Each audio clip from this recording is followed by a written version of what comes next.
their mouth. Then they looking for trouble. Ran right up in the knowledge. Now they packing a huddle. Now they know we can fight. Content given every week. Me and Yoshi mine. Keep on bringing the heat. Now they know that we hit. And they know we ain't quitting. Yoshi mind the genius. Keep on bringing and giving. Unity, unity, unity. Cause they know we ain't stopping. And they know they got problems. And they ran out of options. If we know we got a problem, can't let it go unsolved. Brain brace learning, approach that your issue. We see tomorrow. Karma is karma. I say what I say, I hear the wall. Till I see y'all fall off, then I bring y'all up on the back up on my Clyde winners. Clyde winners, Clyde winners, Clyde winners, Clyde winners, Clyde winners, Clyde winners, Clyde winners, Clyde winners, Clyde winners, Clyde winners, Clyde winners, divine winners, Clyde winners, Clyde winners, Clyde winners. I'm with you, ride with you, master teacher, create master, Clyde winners. Give respect to the elder, Clyde winners. Hi, somebody out there looking for me. Yeah, I told you somebody out there looking for me. I think there's somebody out there looking for me. I think there's somebody out there looking for me.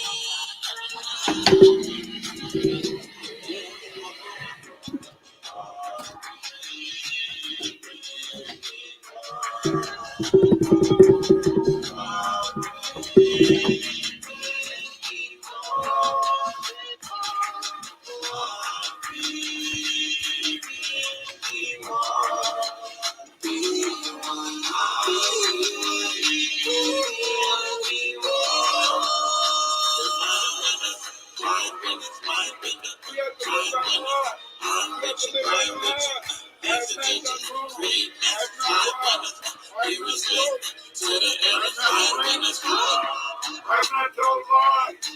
I've not stolen food. I was not stolen. I've not fornicated with the fornicator.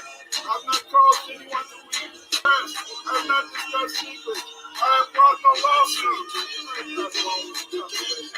I'm not struck. I'm not transgressed the law. I'm not defiant.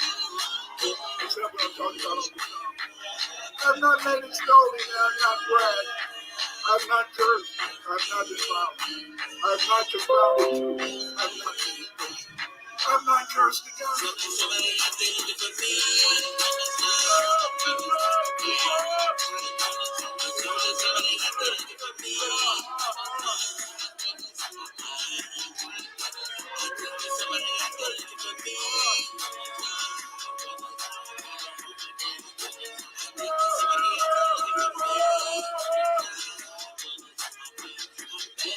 Dr. Winters has illustrated that Africans have been settling the New World and building new civilizations and cultures in the Americas and around the world for the past 100,000 years. Dr. Winters has published and written numerous anthropological, linguistics, education, and population genetics articles. Many of these articles have appeared in peer-reviewed journals and online. His work has appeared in the Journal of Black Studies, Afrohistory, Journal of African Civilization, Adolescence, International Review of Education, Thresholds in Education, TC Record, Bioessays, International Journal of Human Genetics, and PLOS Genetics, to name a few. He has published over 40 books, including Atlantis in Mexico, The Mande in the Ancient Americas, We Are Not Just Africans, and African Empires in Ancient America. For more of Dr. Clyde Winters, check out Yoshimod Gumroad page, and that will lead you to the master himself, Dr. Clyde Winters.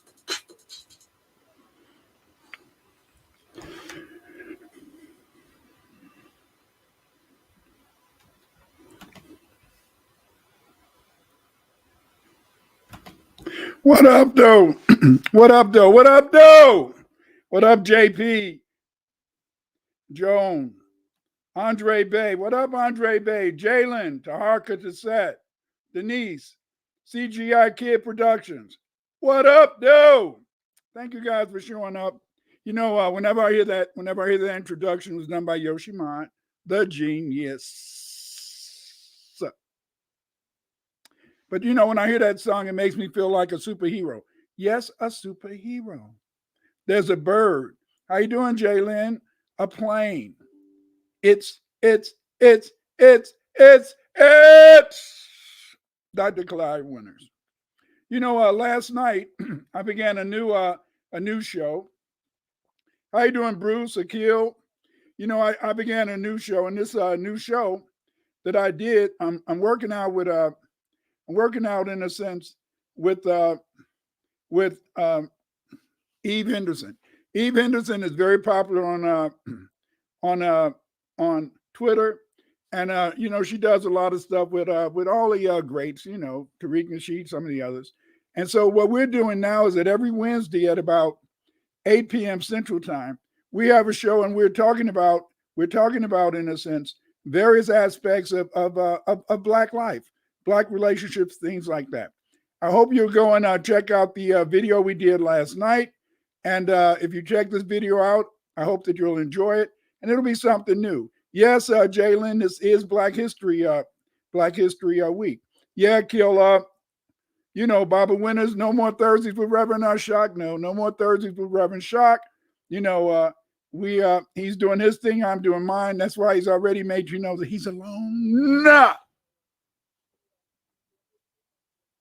But I've always been alone with the people. But again, it's very interesting. How you doing, Zachary, Craig? It's very interesting in a sense when you think about the fact is that there's so much of our history. There's so much of our history that isn't being told. This is Black History Month, and what we want to do is that we want to, in a sense, talk about various things related to Black history. I'm going to try to keep it on the interesting side. But sometimes I can't help but bore you, but I hope that you'll stick around and listen. Today's show is very interesting. A lot of people have always been mad at me and David Imhotep, may rest in power. David Imhotep and I is that David Imhotep, he's Navajo, Arapaho. He has a Navajo and Arapaho, ho, ancestry. I have Choctaw ancestry. And so a lot of our Aboriginal brothers and sisters, they often become mad at us because they say, why, Dr. Winters? Why, Dr. Winters? Why do you and David always have to keep talking about that we're Africans? Why do you have to keep talking about that we're Black? Stop that. How you doing, D. Foster? How you doing, Original Autoton? And they always talking about why, Dr. Winters? Why don't you stop that? Stop saying we're Black. Stop saying we're African. We're Aboriginals. We originated on this continent. Stop it. And I would love to do that, family, but I have to tell the truth. I have to, in a sense, help you to understand that our history is much more deeper in a sense than people believe. And this is something that is out there, but it's not being known. We've been taught so many lies. For example, we've been taught in the sense that all of our ancestors came from Africa, but they didn't all come from Africa.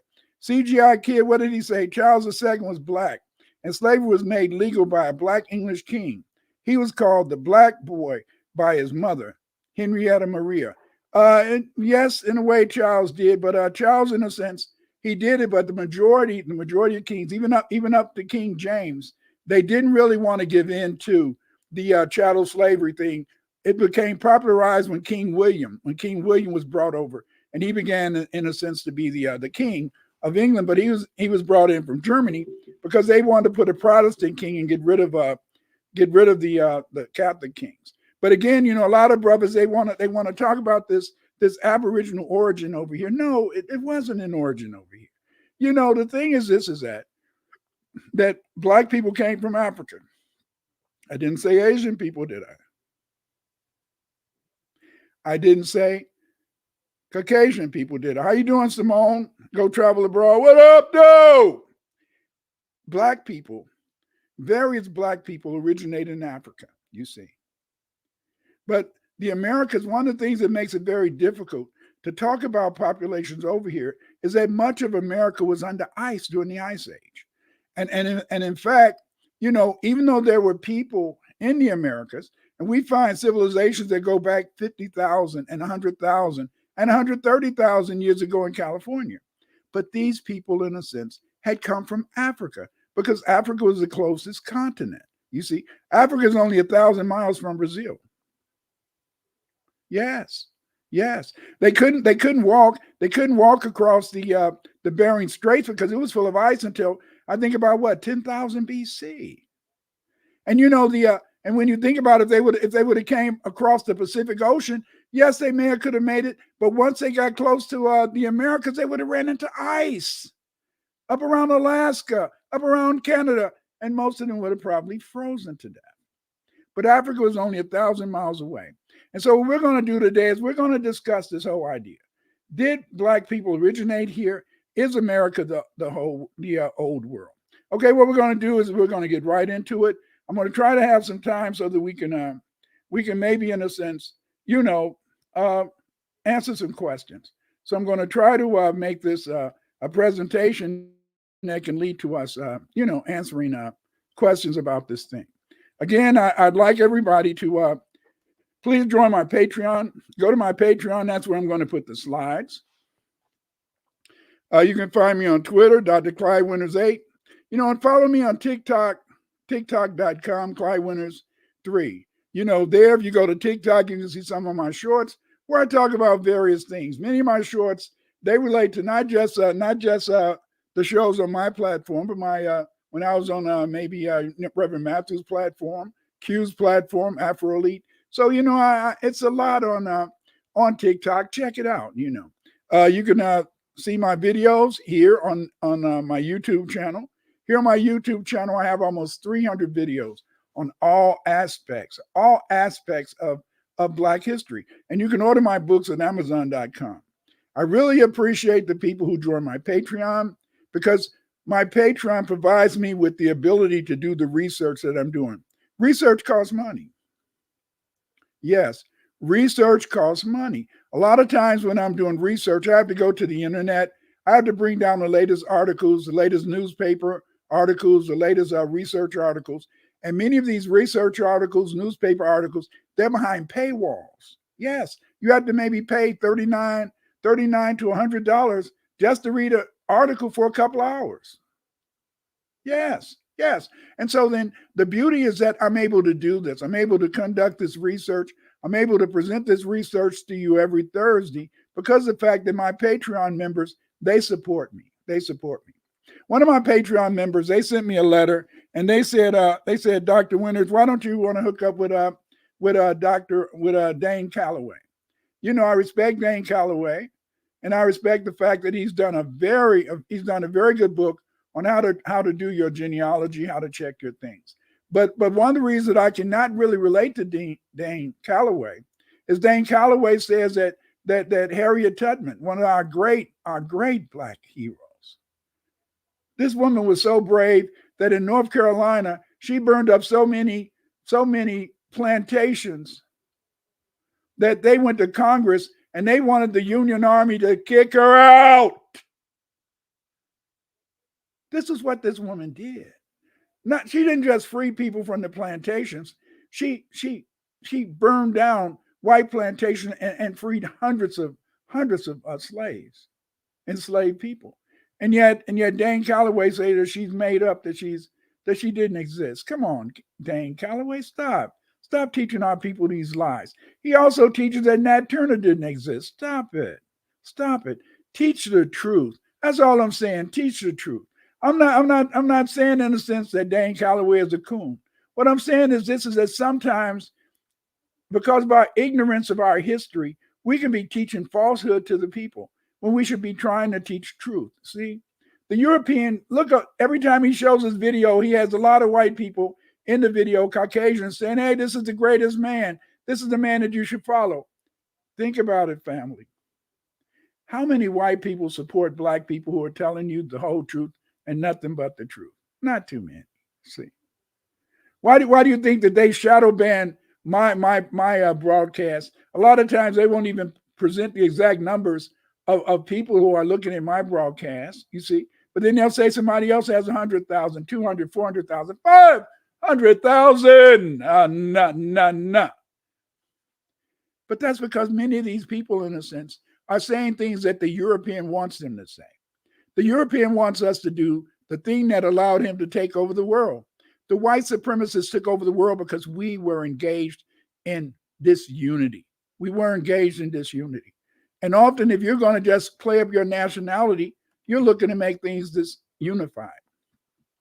If you want to find out more about Aboriginal Blacks and our history in ancient America, get my books, Atlantis and Mexico, where I talk about the Olmecs. You can get my book, African Empires in Ancient America, whereas Ivan Van Sertima and other people talk about the contribution of Black people to the Americas. What I do in my book, African Empires in Ancient America, is I show you the empires that they formed.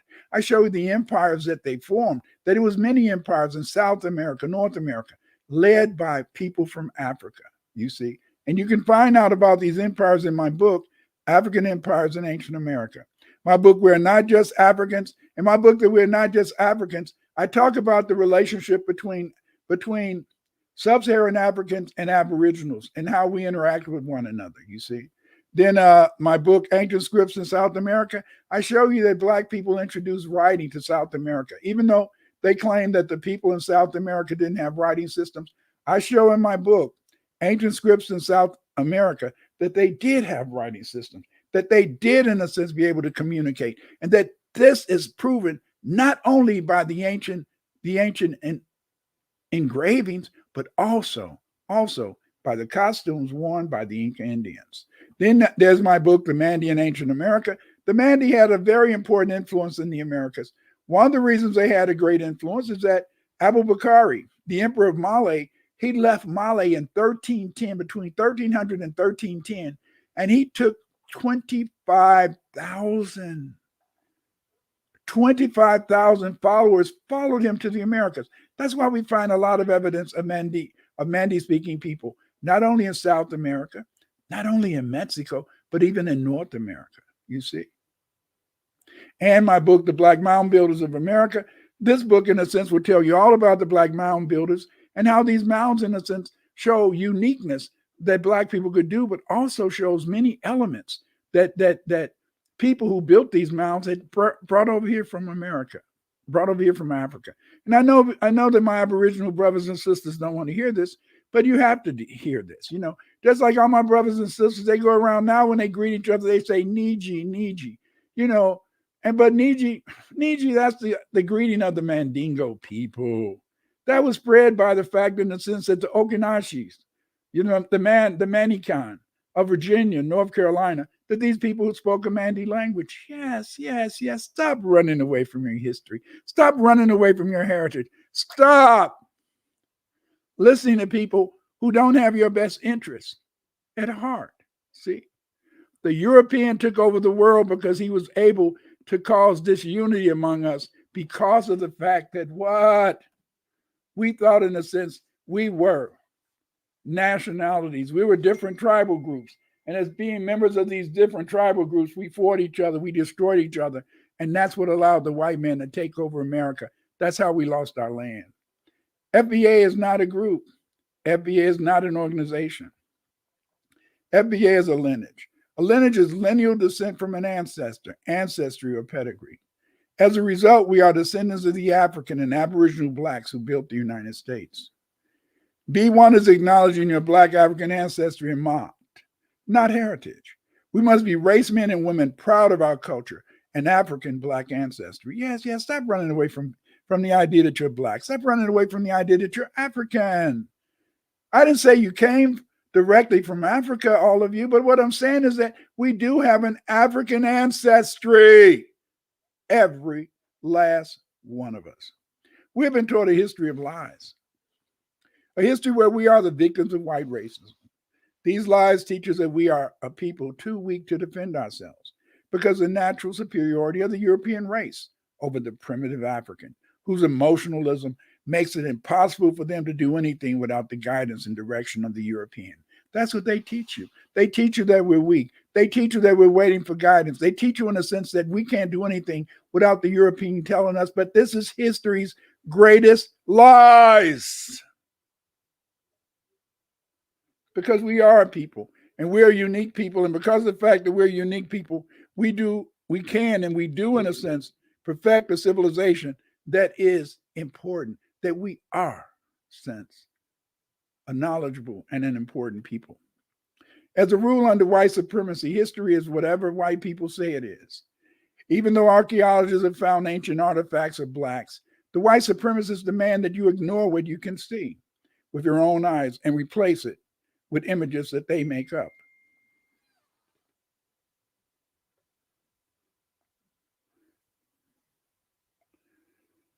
And because you follow these images, you fail, in a sense, to really see what is the most important thing. And the most important thing is what? The most important thing is being able, in a sense, to follow the truth.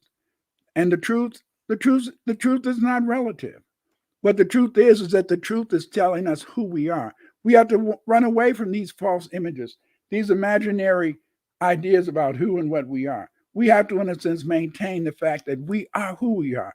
They tell you that the Maya and the Olmecs were the same, but you can look at this picture and you can see that they were not the same, you see. Here we have, in a sense, America is not the old world.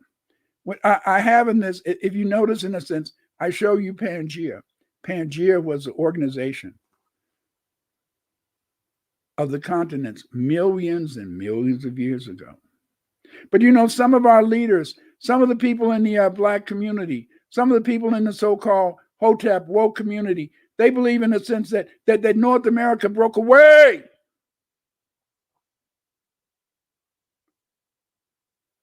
from Pangea and that people were on it. But is this true? We're going to discuss that. Dr. David Hotep, may he rest in power. David was proud of his African ancestry and Aboriginal heritage. As a result, he wanted to write a true and accurate history of Black people in the Americas.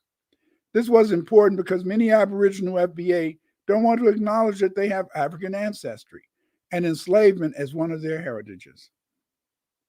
Led by Dane Calloway, many FBA Aboriginals denied that they were ever chattel slaves, since this would associate Aboriginals with Native Africans. Calloway teaches his followers a lie that they were indentured servants, when in reality, many of our ancestors were slaves. Our group's self-interest is B1. Yes, B1, you see.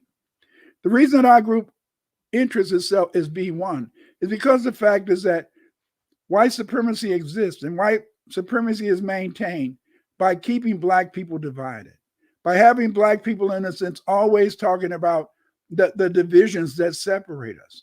I'm an Igbo, I'm an Akan, I'm a Somali, I'm a Choctaw, I'm a Protestant, I'm a Baptist, I'm a Hebrew, I'm a Moor. And these things, in a sense, when they're popularized, all they do is divide us.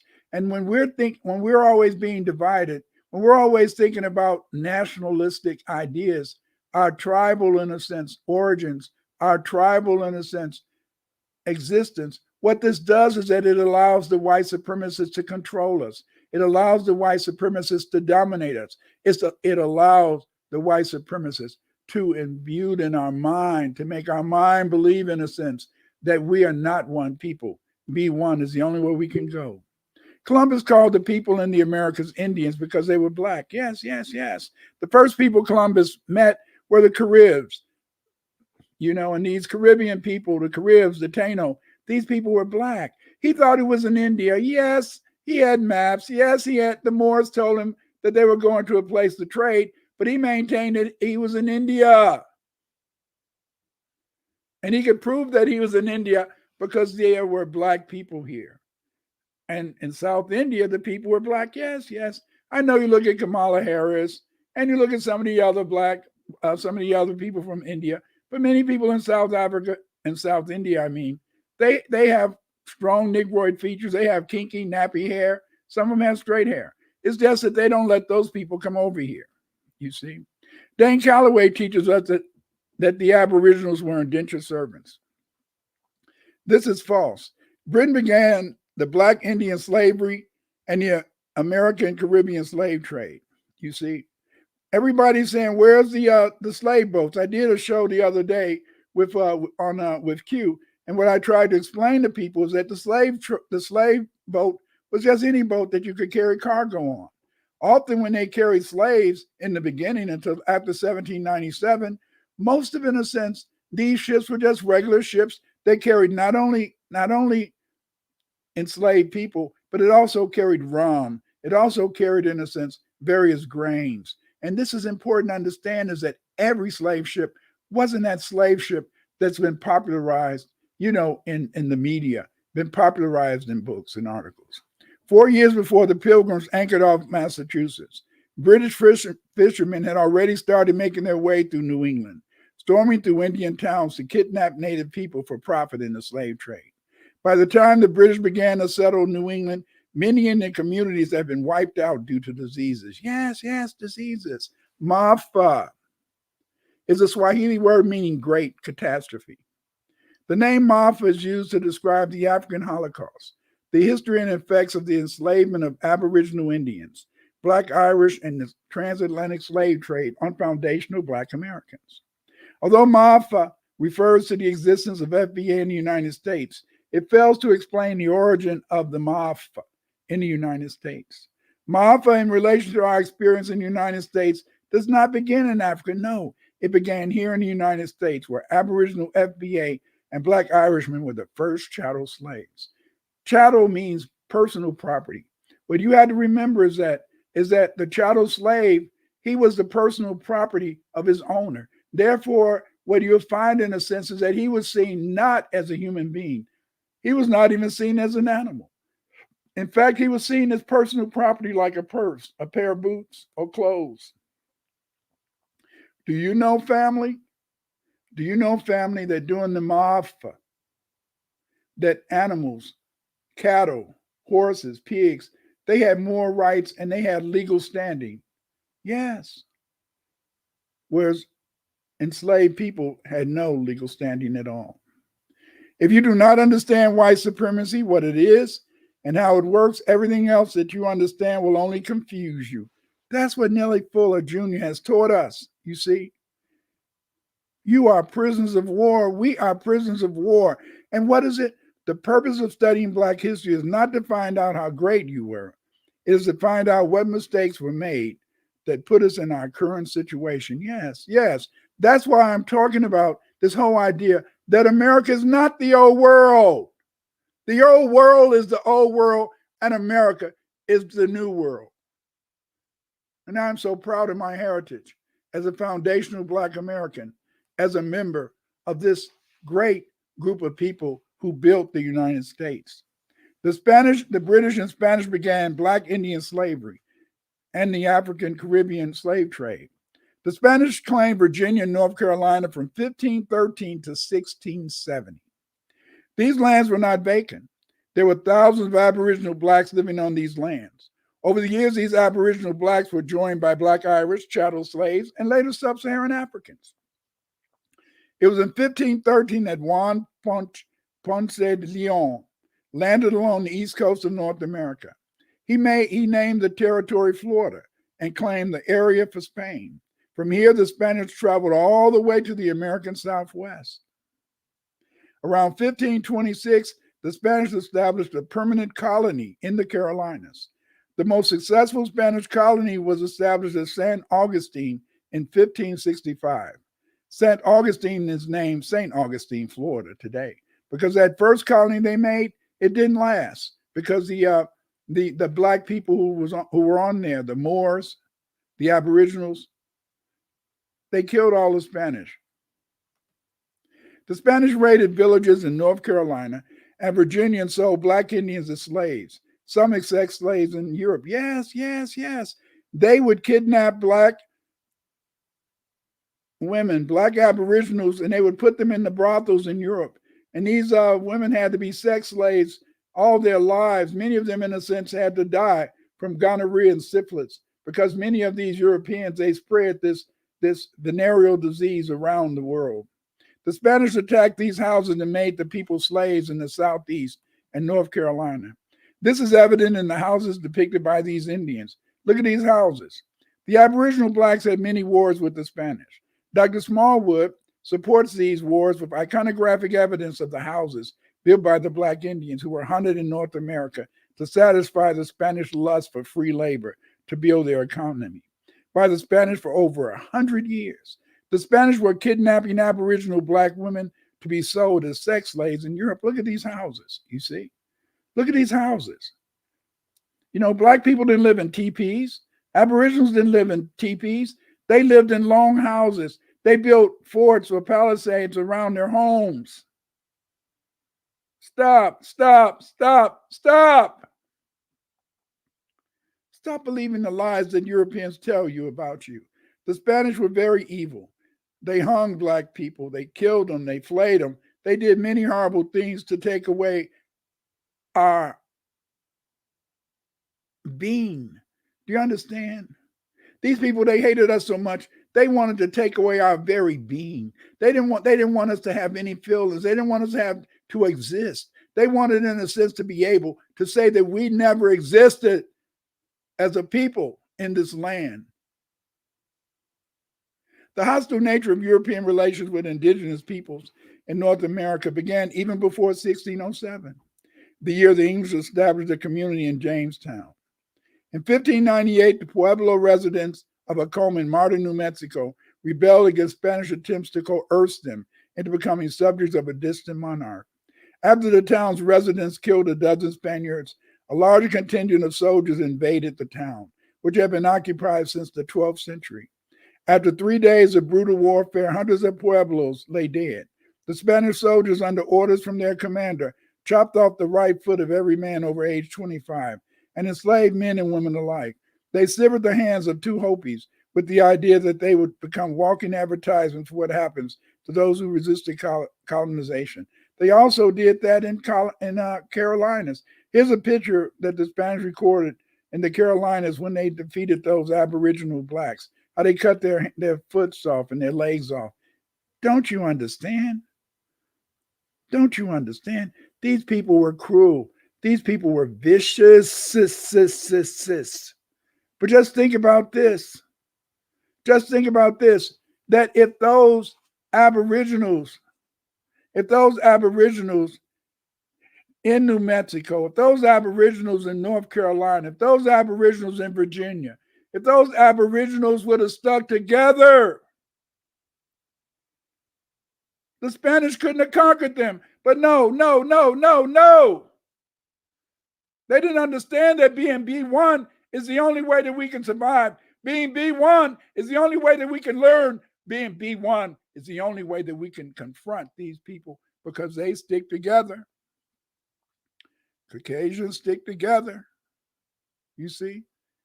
But they were able, in a sense, to do this tribe like that because of the fact, in a sense, that when other black people saw these tribes being treated like this, they said, oh, that's those tribes. Just like us, when we see another black person getting misused, oh, that's that nigga. Oh, yeah, that nigga must have done something. See, it's that disunity that allows Europeans to control us. It's that disunity that allows the white supremacists to rule. See? This is why. This is why they love Dane Calloway. This is why they love Karimio. This is why they love brothers and sisters who are always talking about stand up for your nationality, brother. Stand up for your nationality, sister. Because when you're that brother, when you're that sister that belong to a certain tribe, then you don't think about the other tribe. And it's that this unity. When you go into your heritages, when you forget, in the sense that you're black, you're B1 in opposition to Caucasians who are white supremacists or suspected white supremacists, then you lose. The English knew much about North America before 1619. As early as 1490, the King of England sponsored the voyages of John Cabot to explore the northeastern coast between 1508 and 1509. His son, John Cabot, mapped the coastline as far away as Chesapeake Bay. Did you hear that? Did you hear that? They always teach you, oh, the English came in 1619. They created a small town, Jamestown, or they created some other town. No. But they had already been over here for over 100 years, beginning in 1508, kidnapping black Aboriginals and selling them as slaves. Stop it. Stop it. Please. Dane Calloway, do your homework. Study our real history. Stop teaching these lies to our people. During British and Aboriginal FBA contact, the British usually spread smallpox. The first English colony was established in 1584 at Roanoke, modern Albemarle Sound, North Carolina. The Aboriginals' experience with the Spanish taught some Aboriginals to know the evil of the Europeans. So the locals completely destroyed the Roanoke colony. Yes, they destroyed the Roanoke colony. The most successful English colony was established in 1607 in Virginia. But the Tuscarora claimed they destroyed the Roanoke colonies. Yes, yes, yes. Isn't it sad? Isn't it very sad that some black people understood that when these Caucasians came, that this was an invasion? See? They understood that by 1607, that would have been 100 years of interactions between Aboriginals and the English and the Spanish. And even though they had 100 years of the English and the Spanish kidnapping their fellow tribesmen, kidnapping members of other tribes and selling them as slaves, that didn't ever once cross their mind to unify, to fight against these people.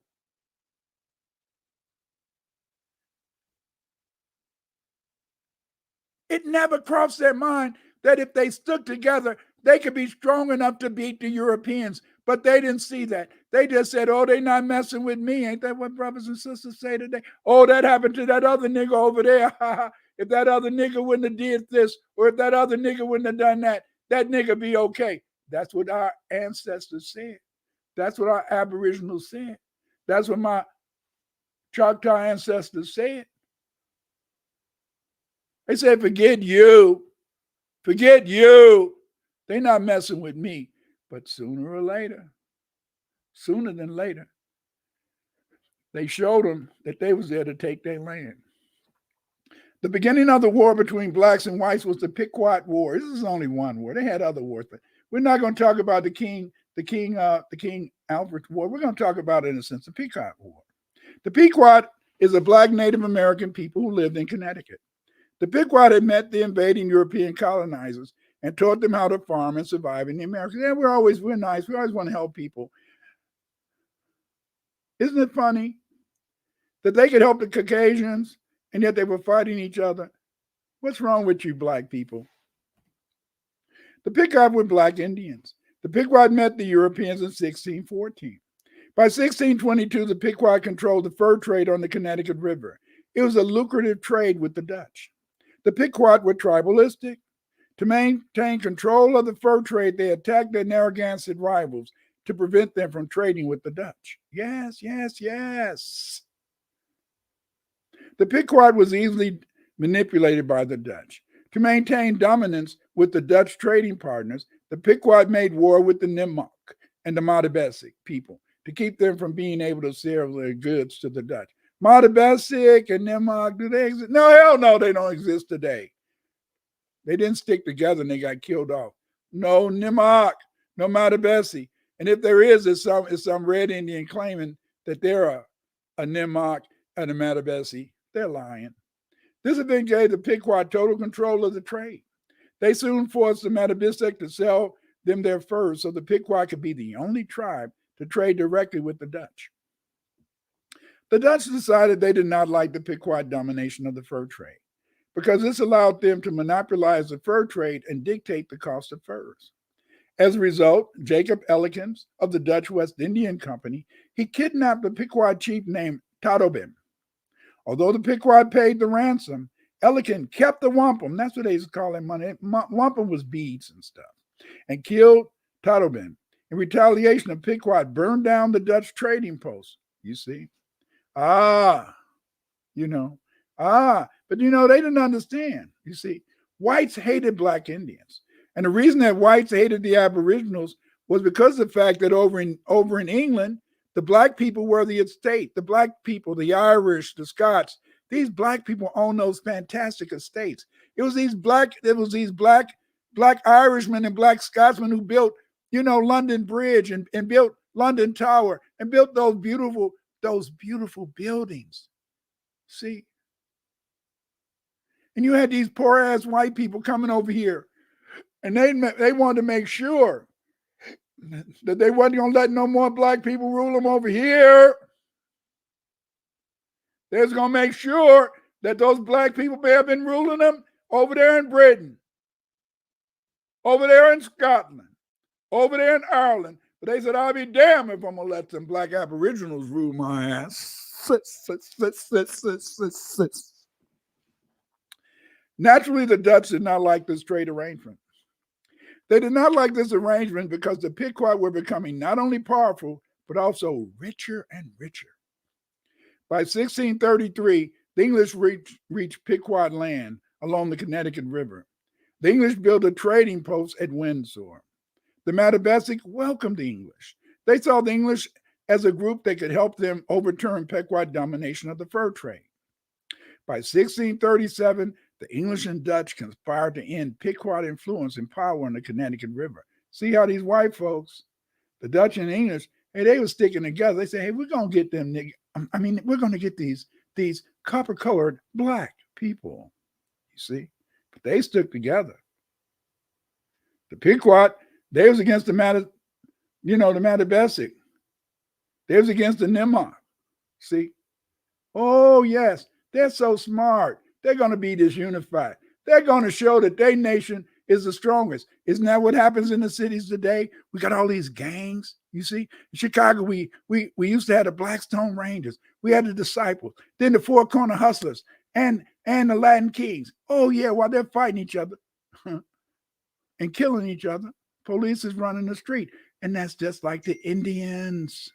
That's just like our ancestors, our Aboriginal ancestors. They're the same way. They were fighting each other.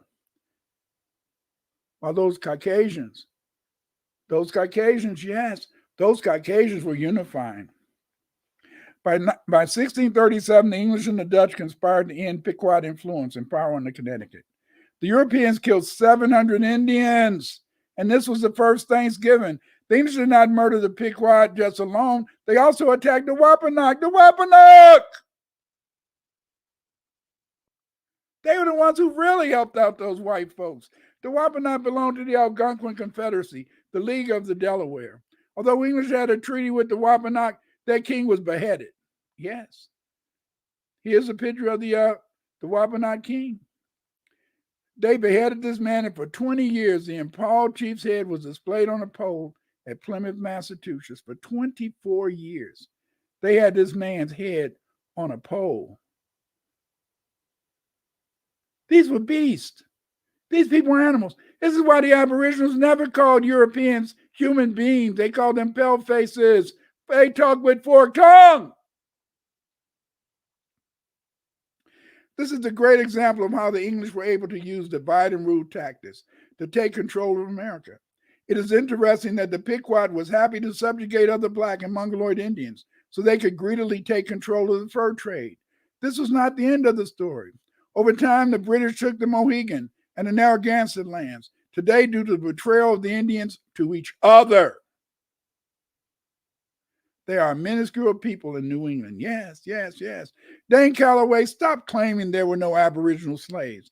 As you can see, chattel slavery began in 1633 when the Pequot and Wampanoag were made slaves to work on sugar plantations and other plantations, especially tobacco. In the U.S. and Caribbean, Aboriginal people who were not enslaved were called free colored people. The white supremacists continued to make Aboriginal slaves up to the Civil War whenever they needed plantation slaves. Stop it, Dane Calloway. Stop it. Over 300,000 Aboriginals. These were Black people that were sold into slavery in the Caribbean. Others were made slaves on the farms and plantations, tobacco plantations. You see the pictures. You see the pictures of the people on the tobacco plantation. They always wearing what? Feathers. Dumbass. Why do you listen to this bullshit? The research of Dr. David Imhotep is important because it shows the uniqueness of our civilization in the Americas. While people like Dane Calloway, Amenhotep Shevis El Bey, and Karimio are claiming that America is the real old world, David shows us that Aboriginal FBA had a unique culture. The book that I'm coming out with in a few weeks is going to discuss our culture, the stone pyramids we built, the stone roads we built, the great castles we built. Yes, yes. Our Aboriginal ancestors built castles. You don't hear about that ish. All they talk about is damn Mexico. I'm talking about what we did in North America, USA. These promoters of the America, the old world theory have nothing to support their ideas. For example, because many cities in the United States are named Memphis. These people, they use the fact that many cities in the United States is named Memphis to prove that America was ancient Egypt and the Mississippi River is actually the Nile. But this is ignorant. The Egyptians didn't have no city called Memphis. That's a word, that's a Greek word, you see.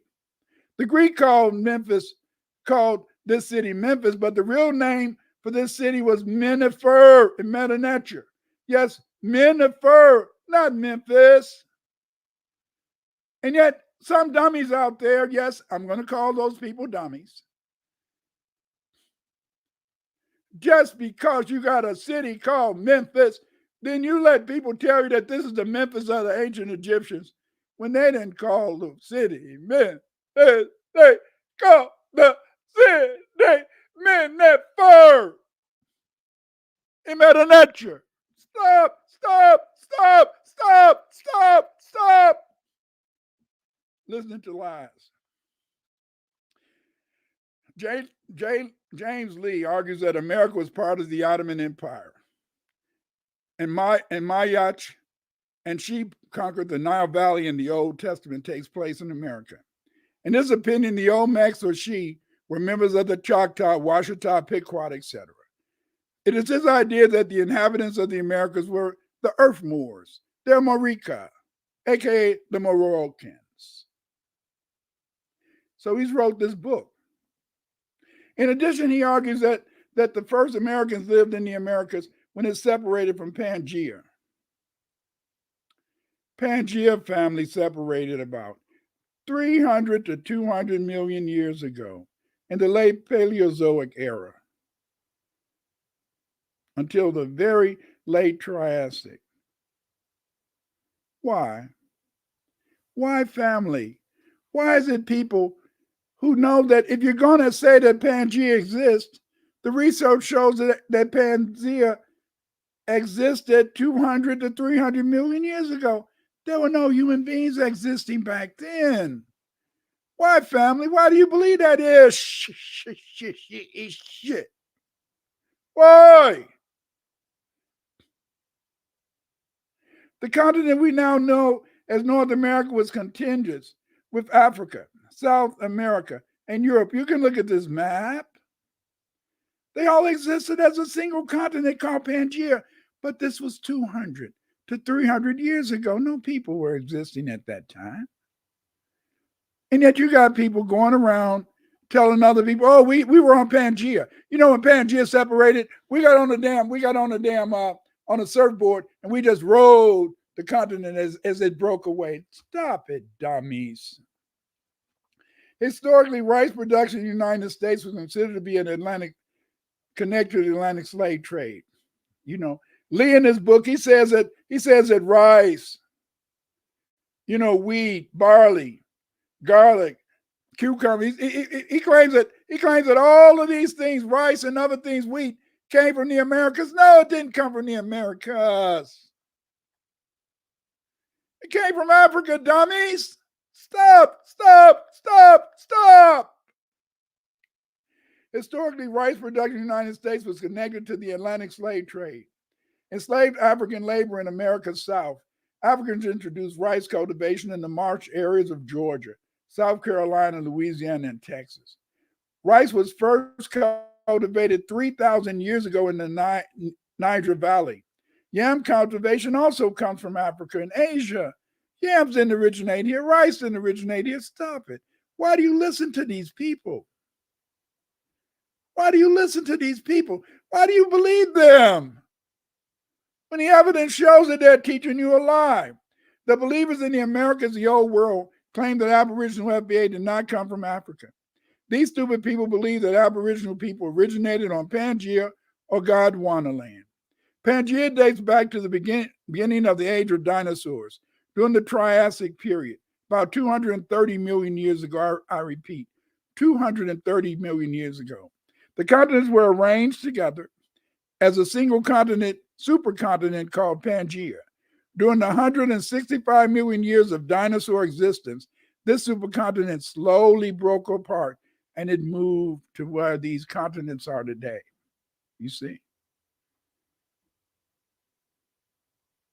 And yet there's people that believe that 230 million years ago, Black people were on Pangaea, and as North America moved into its present position, these Black people was there, and that's why America is the old world. Stop it, stop it, stop listening to these dumbass people. The adherents to this theory claim the Aboriginal FBA lived alongside the dinosaurs and were already living in that part of Pangaea that became America, and as a result, had no origin in Africa. Yeah. They act like that it was brothers going around, wearing their Indian headdresses, and they had dinosaurs, and maybe put a kufi hat, or a fez on the dinosaur so they could walk on right. Get out of here. Get out of here. Get out of here. Why are you accepting this lie? Why do you believe that 250 million years ago we were with the dinosaurs and we had them as pets?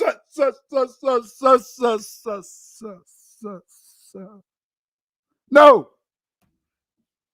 The problem with this theory is that there is no evidence of Homo sapiens until 200,000 years ago. This means that there were no humans on Earth when Pangaea broke up. And so when brothers are talking about that it was dinosaur, that it was man with a dinosaur, and when they took away, and that we was on the planet Earth, and that's like we just shot away into space, is a lie. The supporters of the Pangaea theory claim that the dates for Pangaea are unreliable because they are based on carbon-14 dating. This is false. The dates for this supercontinent are based on geological time. The enumeration of these geologic time units is based on stratigraphy, which is a correlation and classification of rock strata. The fossil forms that occur in the rocks, however, provide the chief means of establishing a geologic timescale, with the time of the emergence and disappearance of widespread species from the fossil record being used to delineate the beginning and ending of ages, epochs, and periods, and other intervals. Look at this. Here you can see what we believe in terms of the various time periods, the geological times. But if you notice, life began at the bottom of the page during the Cambrian, Devonian, the Mississippian, and that man, yes, human beings like you, human beings like me, human beings like us, were the final people to appear. Stop it. Stop letting these people make you look like a fool. See? Oh, yeah, that's why Dane Calloway and Karimio and the rest of them, that's why they have 100,000 subscribers, or Dane Calloway has 400,000 subscribers. They have those subscribers because the SWS, suspected white supremacists, they love Dane Calloway. They love Karimio, because they feel that if more and more people will listen to Dane Calloway, listen to Karimio, then they'll start going around crying, I'm Hebrew, I'm Choctaw, I'm Cherokee. Forget you other people over there. I'm not black. Look in the mirror, I'm not black. Do you see? Don't you see?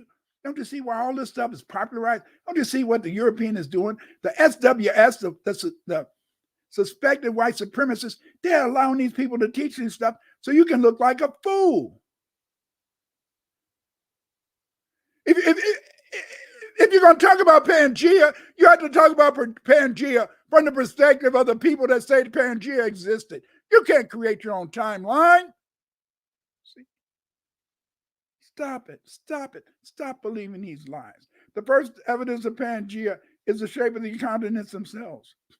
Other evidence of Pangaea is continental drift, the distribution of fossils, glacial indicators, and distinctive rock sequences found around the world. Stop being dumb, people. Stop being dumb. You got books that tell you about Pangea. You got encyclopedias that tell you about Pangea. You can even go Google Pangea. Why do you let these people teach you a lie? Some Black Hebrews believe that man originated in the Americas when America was part of Gondwanaland. This is impossible. Anatomically modern man only appears around 200,000 years ago. Gondwanaland is the name given to an ancient supercontinent believed to have existed between about 570 to 510 million years ago. Yes, million years ago. You see, there were no Homo sapiens 570 million years ago. It may have been some monkeys. Maybe. I don't even think they found any monkey skeletons. Stop listening to these people, dummies. This is how they say Gondwanaland was, and this is how the continent separated and went to their place. The other blacks who call themselves Black Hebrews believe that they are Asians. These Hebrews claim Africans are Hamites, and that the Hamites, the Africans, were destined to be slaves. Oh, is that true? No, it's not true. See, when you listen to the people who are teaching you a lie, then you got to believe that the rest of the story is the lie. You see? The Hamites were not cursed. Read your Bible. Read your Bible. The Hamites were not cursed as slaves. It was not Ham who was cursed. It was his son, Canaan. Genesis 9:18, 25, 10:6. In the Bible we read at 24, when Noah woke from his wine, he knew what his youngest son had done to him. So he said, cursed be Canaan, a servant of servants. He shall be to his brothers. He also said, blessed be the Lord, the God of Shem, and let Canaan be his servant.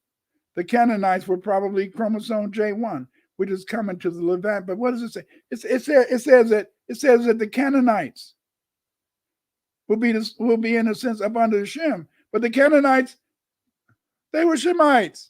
They spoke in a sense a Semitic language.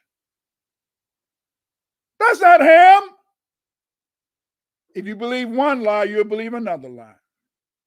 We know in a sense that the Hebrews they wasn't in America. We know what happened to the Hebrews. The Hebrews was in the Holy Land. The Hebrews, they were conquered by the Assyrians. The Hebrews were taken to Assyria. Yes.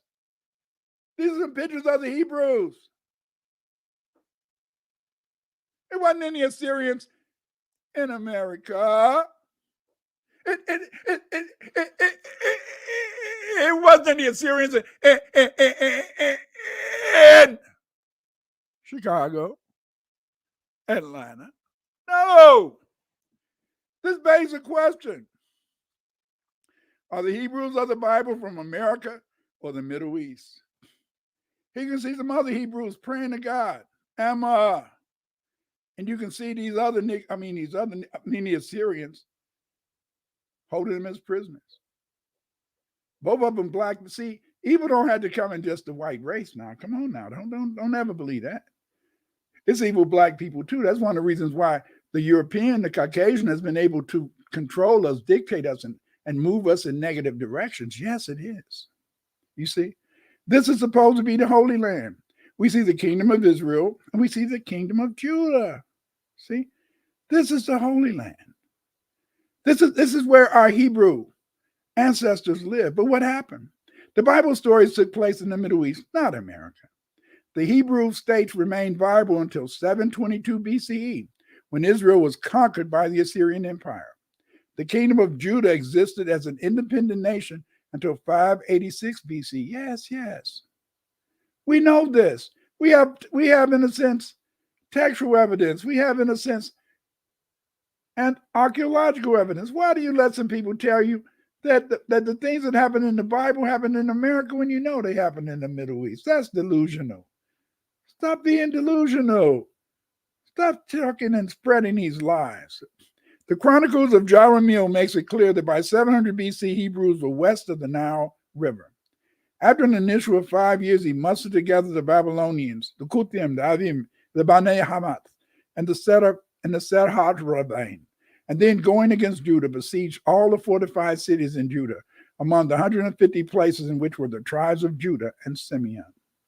He besieged them and took them captive and sought to bring them to Lalahats and Habur, to the other tribes. Hearing that Taharka, king of Ethiopia, whose land was near Egypt, had rebelled against him, he took with him the tribes of Judah and Simeon and ascended the mountains of Ethiopia to wage war with the Ethiopian king and to test the strength of the tribes of Judah and Simeon. Yes, yes, yes. That happened over there. That didn't happen in America.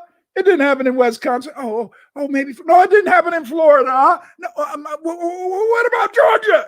No. It didn't happen in Georgia.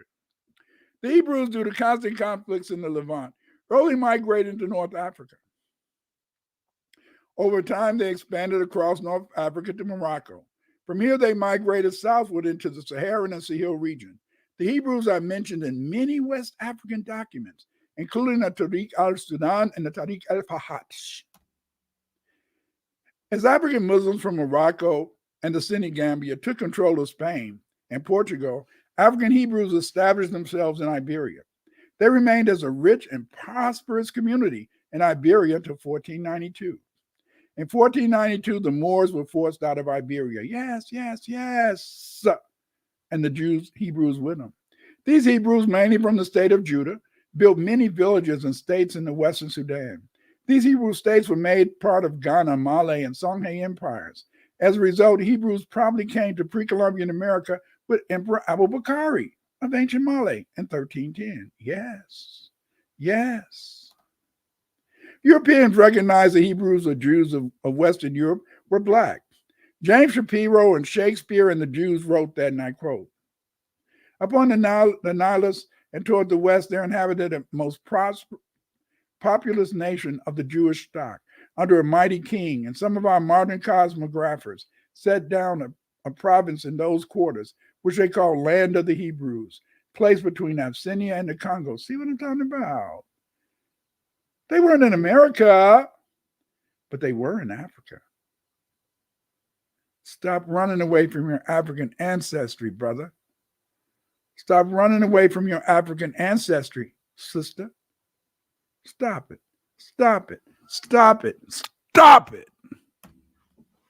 The Hebrews entered West Africa from two directions, eastward from the Nile Valley and northward from Libya. This is how we can see these Israelite migrations. You see? Some of them ended up as slaves, but we're not going to go there because that's not important. On this map, look on this map. See this map right here? This is a map of West Africa. On this map, we see the kingdom of Gorham. We find the area outlined by a red box, an area called Jews exiled. West of the kingdom, we find the Loango nation. Look at this. Look at what it says in French. Paz das Janga, Kasanji. See? The royalty Abuta Atoboa. See? Yes. There were Hebrews. There were Hebrews in West Africa. Stop.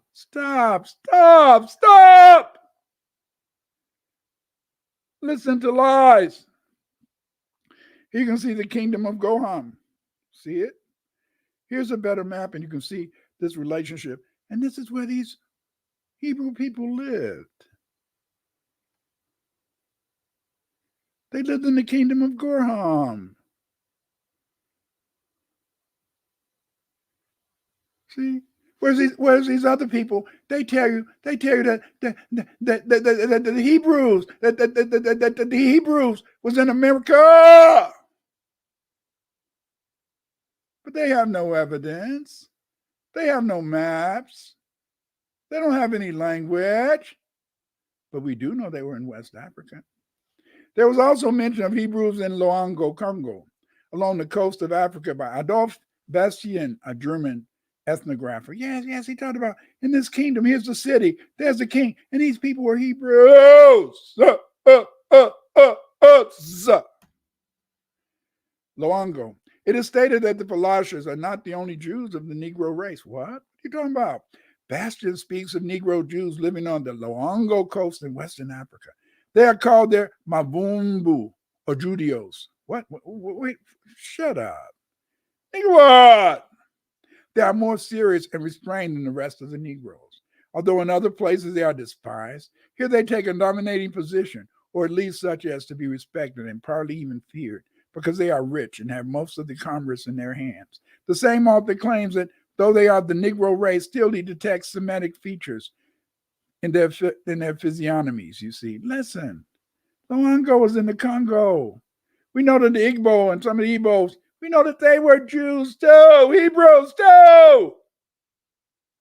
Stop it, Negroes. The Hebrews lived in the Middle East and Africa. Later they migrated to the Americas. Yes. Look at this king of the Druida. That's French. Roi de Druida. Roi de Druida. Stop it. Stop it. Stop it. Stop it. You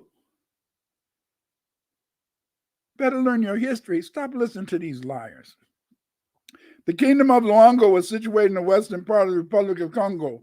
The Logoans exported copper and cloth. Duarte Lopez, ambassador from the Holy See in Rome to the Congo in 1585, related that, and I quote, Luango is a friend of the king of Congo, and it is said that he was vassal in past times. The king of Luango did not allow European slave factories in their nation. Yes. They didn't allow them to kidnap people and sell them as slaves. These Hebrew people, they tried to live life worship, the life lived upon the Bible, lived upon God. They wanted to find the ways of Yahweh Jehovah. There was a Yoruba kingdom in West Africa called Judah, or Weda. Iman Bowen recorded Judah on his 1747 map of West Africa. Look, here's the map. See? Look right there. Kingdom of Judah. Where's your map, Dane Calloway? Where's your map, Black Hebrews? Where's your map, Black Moors? You ain't got no damn map. Just making up this shit. The kingdom of Weda was an important center of the slave trade. The people of Judah, Weda, sold many slaves to the Europeans. Well, this is sad. These were some people who sold some slaves. But we see in Luango they didn't, but then we see in Judah they did. Why? People are people. And it's sad, but money is the only thing that rules many people. Many people, their whole world is surrounded by this whole idea that they want to have some money. They got to have some money. They're going to get some money. And they'll do anything for it, sadly.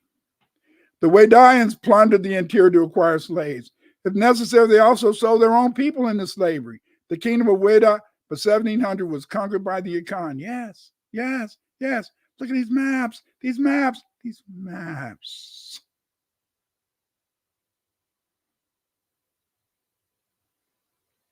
Yes. The first Hebrews came to America as freemen from Iberia. During the Atlantic slave trade, many Hebrews were sold into slavery after their communities were destroyed by slave traders. Yes.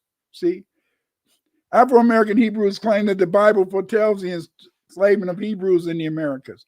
Deuteronomy 28:68. And the Lord shall bring thee into Egypt again with ships, by way whereof spake unto thee. Thou shalt see it no more again. And there ye shall be sold unto your enemies for bondmen and bondwomen, and no man shall buy you. Yes.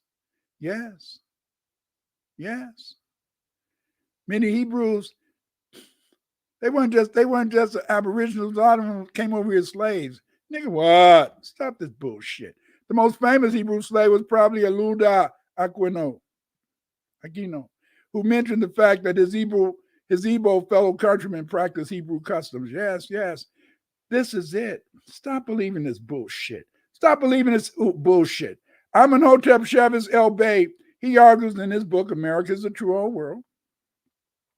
He argues that many of the crops cultivated around the world today come from the Americas. He talked about rice. He talked about yams. That shit came from Africa. According to El Bey, pyramid building and the rise of ancient Egypt Sumer in the Bible tales took place in the Americas. According to El Bay, the Olmecs were native to America, and the Maya speakers were people from ancient India. Look here, here's a map. This is what he says. Look at this. Oh wow. Look at this map. This is the Old Testament. Oh wow. Oh wow. Oh, so Babylon was Illinois. Oh, I'm living in Babylon now. I'm in the state of Illinois. Oh, Israel was California. What? And then Egypt. Oh, Egypt. Egypt was down in the southeast. You had the Great Sea and the Egyptian Sea. That's bullshit. Bullshit. Bullshit. I already showed you where Israel was, and it wasn't in California. It was in the Levant in the Middle East. And Babylon wasn't in no state of Illinois. Get the hell out of here. Nigga, what? This map is bullshit. This map is bullshit. And yet, you know, there's people, there's dummies who go around believing that this is a map, and they'll even tell other people this map, but they better just stick around each other because the rest of the people in the world know where Israel was. The rest of the people in the world know where Assyria was. The rest of the people in the world know where Babylon was. And definitely the rest of the people know where Egypt in the Nile Valley was. Stop it. Stop acting dumb. Stop allowing people to teach you lies that lead you to go out and look stupid in front of the rest of the people in the world.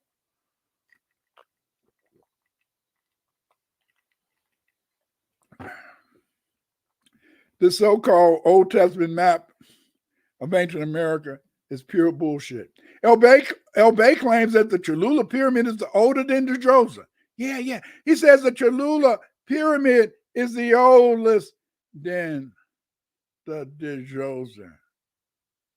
But the Cholula Pyramid is only 2,400 years ago. That's when it was built.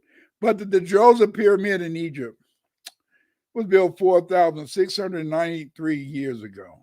This shows that Chevez El Bay is lying. Yes, he's lying. He's lying to you. Stop it. They tell you that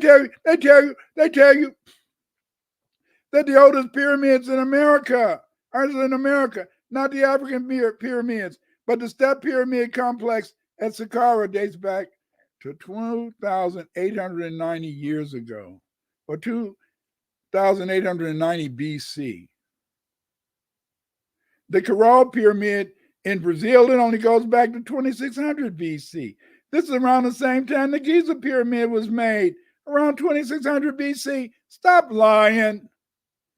And you people just accept whatever these people tell you. You don't even go check the evidence. You don't even go try to check the evidence. You see, legendary Top Cats, that's a favorite guy. This guy is always being shouted out by Dane Calloway.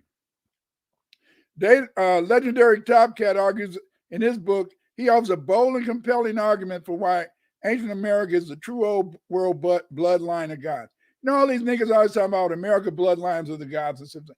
I'm talking about some fucking bug. You don't know what the fuck your blood is. Get out of here. You stupid asses. You're just like Europeans. Oh, I got 10% Swiss. I got 30% German, and the rest is Scots-Irish. Get the hell out of here. Why are you talking this bloodline shit? Legendary Top Cats, through a variety of evidence and arguments, he contends that Aboriginals in the United States are the mothers and fathers of civilization, and America is the actual old world, and that evidence of advanced civilization is better preserved in the Americas than elsewhere. That's a lie. We know where Egypt was. We know where Assyria was. You know, he talks about the Mexican cat. He says that the Shosho cat, you know, is the oldest dog, the Shosho. Yes, that's the oldest dog, you see. And he says that Shosho dog is not of American origin, as suggested by Top Cats. This is a dog, the Iwu, originally found in ancient Egypt and among the Manding-speaking people who call the dog Ulu. It was taken to Mexico by the Manding-speaking Olmecs, or She people. William E. Welmers identified it in the Niger-Congo homeland. Wilmers in the Niger-Congo Mandate, it was an article in Current Trends in Linguistics. He explained that the Niger-Congo homeland was in the vicinity of the Upper Nile Valley, and he believes that the westward The Western migration began 5,000 years ago. He supports this theory by talking about these dogs, the Basenji dogs. And these Basenji dogs, yes, this Basenji dog, look at these pictures. The Basenji dog. The Basenji dog is nothing but the Shosho dog of Mexico. Stop. Stop. Stop. Legendary top cats. Stop your lying. Do some real research, you bullshitter. Top Cat claims that there are more pyramids in the Americas than anywhere else in the world. Woo, whoa, whoa, whoa. This is false. Africa has all types of pyramids, including ancient Egyptian, Malian, Garama, and Meroitic pyramids. When they're talking about it's thousands of pyramids in the New World, they're talking about mounds. Mounds, man, mounds of dirt.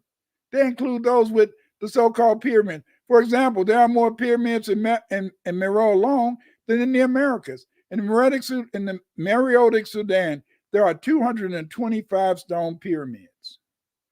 225 stone pyramids. Yes. All these various pyramids, 225 of them in the ancient civilization of Meroe or the Meroitic Sudan. And you know how many pyramids, stone pyramids, exist in Mexico? 25. Stop it. Stop it. Stop it. Stop listening to Dane Calloway when he's trying to talk to you about history. Stop listening to Carimio when they're trying to talk to you about the history of Aboriginal people. They're lying to you. They're lying to you. And the pyramids that they built in Mexico, they got that idea about building pyramids from the Olmec people. See? The Americans of the old world have many other theories which fail to have validity. For example, they claim the Olmecs came from Mu, when the ancient oral tradition of Mexico make it clear they came from across the Atlantic, not the Pacific Ocean. Yes, do some research, you dumbasses, where Mu was supposed to have existed. They also claim the Olmecs weren't Africans, even though they spoke a Manding language, wrote in a Manding West African script, the Bai, used the Manding calendar, and worshipped the Manding religion. All these elements of Olmec civilization are discussed in my book, Atlantis in Mexico. This is a hardback copy of my book, Atlantis in Mexico. This cover was made by Yoshima the Genius. The Mandi origin of the Olmecs. The Olmecs came from Saharan Africa. They spoke a Mandi language. Evidence of this connection comes from the facts that one, both groups used jade. Yeah, they both made Amazonite tools to make their tools. The Olmec writing goes back to Mandi writing in Africa. The Olmec skeletons are of Africans. They had a similar white and red and black pottery. They introduced the 13-month, 20-day calendar. You see, the Mayan words for writing is a Mandingo word. The Mandi religious and culture terms adopted by the Mayan people. Yes. This is all the evidence. Here, look. Here we can see, in a sense, the Malinki Bambara. We can look at their inscriptions. And then we see that these same inscriptions, here we see various artifacts. And we see, in a sense, that these artifacts relate to writing that the black people, the Bai people, was using in Africa first, not in America. Right down here on the lower left-hand side, I show you a Mayan inscription, and then I show, in a sense, how this Mayan inscription is based upon the Bai writing. This is a bilingual inscription. This bilingual inscription allows me to read the Mayan language. They tell you that you can't read Mayan. You can read Mayan, you see, because the Mayans, in a sense, they got their language from the Olmec. Here's an article. Look at these different languages, these so-called different Maya languages. In fact, the Maya did not call themselves Maya. Every tribe in Mexico that speak this group of languages, they have different names for themselves. See? And here you can see how all of these different languages, Yucatec, Quicha, all these languages, they have, in a sense, a Mandingo substratum. Many of the words in these languages are Mandi. How could they be speaking Mandi words? The Maya speak Mandi words because they got their language from the Olmecs, who were Mandingos. Yes. Yes, yes. See, here's Askia. Here's the Askia tomb. And this tomb of Askia was built around 1443, 1538. And then you see this tomb. It looks exactly like the Aztec pyramids that they built in Mexico. Why? Because they got that from African people. Stop it. Stop following this bullshit. To understand the importance of the jaguar among Olmecs, you have to look at the Mandi civilization. In Mandi tradition, the first human beings were the blacksmith and the female Musa Coroni. The jaguar among the Olmec represented Musa Coroni, the leopard goddess of Mali. Musa Coroni represented fertility, as represented by the multiple breasts of the leopard jaguar statues. Look. They had the leopard in Africa, and so when they got over here and they found a jaguar, they say, "Damn, this beast, this feline is just like our leopard in Africa." See. Here we see on the this is the Sharma vase, and you can read the signs in front of this black priest. You see those signs from the black priest? Here they are right here. What do they say? They say, "We are Balema Yao, the Jaguar Lord." The next group of glyphs, we read, Tuninitu. The destiny of the ruler's soul is made superior. In other words, Balem Ajao, Yao, Tuninitu. In other words, the Jaguar Lord, the destiny of the ruler's soul is made superior. You can read this. Ish! All the people have this wildness given us by Muso Corono. This wild part is called the Wanzo, or the feminine force of chaos. Among males, the female is excised from males through circumcision. Circumcision made the Mandi Olmec male completely masculine. This evidence of the Olmec religion makes it clear they came from Africa to Mexico. Stop listening to these dumbasses, you see? Look at these statues. Here was the Olmec statues. See? And then on the top line, we see the Olmec king. And then in the middle, we see the same style statues among the Malinke people. Then we see the Olmec statues down here, and they all have their hands on their knees. The same profile. African Olmec mound builders kneeling statues. Same culture. See? If you want to understand why some people want to believe America is the old world, get my new book, The Nationality and Law of Foundational Black Americans. Race and identity are important issues among the former enslaved people of the United States. This results from the reality that many of these folk do not want to be identified as Black or Negro. Racism has made many American descendants of slaves, Ados, and Blacks generally in the United States to refuse to be identified as Blacks. They refuse to identify as Blacks because this term has come to denote a person inferior to the dominant white population. In this book, we will explore the genesis of the so-called Blacks in the United States of America. Since the first Europeans settled the USA up until today, herein I discuss the tripartite, that means the three origins of Ados from Aboriginal Black Indians, Black Irish, and Sub-Saharan Africans. Yes. It was in a sense an ethnogenesis in which we became the foundational Black Americans today. Get this book, The Nationality and Law of Foundational Black Americans. You can get it at Amazon.com with the rest of my books. You see? In conclusion, here we see a brother. He has his Indian headdress, but he has a dunce cap too. Why does he have an Indian headdress and he has a dunce cap? He has this Indian headdress because he wants to make himself unique. He wants to make himself feel different. He wants to believe that America is the old world. He wants to believe that everything took place here. We already know it took place over there in the old world. That makes them look dumb. In conclusion, people who teach America is the old world should be ashamed of themselves. These people are teaching our people a history that makes them appear ignorant of history. Yes, you look ignorant when you're talking that ish to people who know the history of the world, the history of America. Stop it. This is why the people who teach his historical lies have large groups of subscribers. You notice that? You notice how they got large groups of subscribers?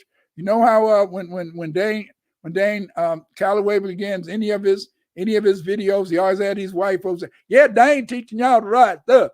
That y'all listen to Dane. Dane Calloway is y'all leader. Dane Calloway, he's the greatest thing since peanut butter. Dumbasses. Don't you know when white folks, when Caucasians support a person, sometimes they're not as militant as you think.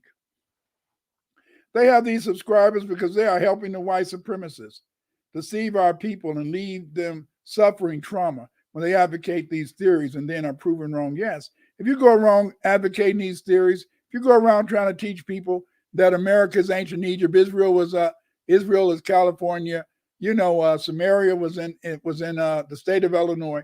You seem stupid. You seem ignorant.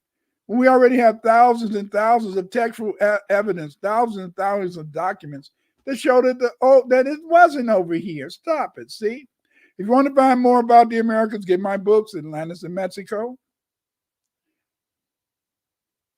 African Empires in Ancient America. We are not just Africans. Ancient scripts in South America, the Manding in Ancient Americas, the Black Mound Builders of the Americas. Get these books. These books will teach you about the history of ancient America. Get these books. You can order these books at Amazon.com. Don't buy one, buy two. Why buy two? Buy all six. Be one. It's important to be one. Hug your brother, hug your sister, hug your daughter, hug your loved one. Hug somebody and say, we are B1. Stop believing this stuff about the old world is over here. Stop it. All that does, that's meant to just keep us disunified. That's meant to just keep us talking about nationalism. That's just to keep us fighting like the gangbangers fight and fighting like we fought in the old days. That's why the SWS, suspected white supremacists control and run this country, you see. Again, as I told you, Yoshima did that beautiful introduction. And here's a thing that a video that tells you the services that Yoshima can add to your. At Yoshima Productions, we're here to take your brand and creativity to new heights. From EPKs to AI commercials, animated music commercials to animated AI bios, book covers to picture flyers, and so much more, we've got you covered. Our team is dedicated to delivering high-quality, cutting-edge designs that leave a lasting impression. And for our valued clients, we offer exceptional creativity, a customer-centric approach, and work that reflects the latest trends and technologies. Just about making art, we're about creating experiences. Your brand, your vision, our artistry. Professionalism and reliability are the cornerstones of everything we do. We're more than a service, we're your creative partners. If you're ready to make your brand shine, look no further than Yoshima Productions.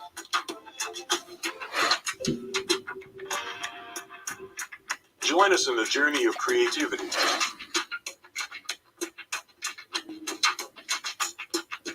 Contact us today and let's make your vision a reality. At Yoshima.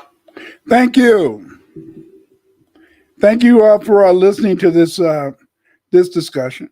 And I know that it hurts a lot of you guys, and it hurts you because the thing is that you don't want to believe. You don't want to believe that you've been taught lies. You see, and this is very important. That's what, like Bruce said, when too many SWSs are in agreement with certain Negroes, that doesn't mean that they're teaching you the truth.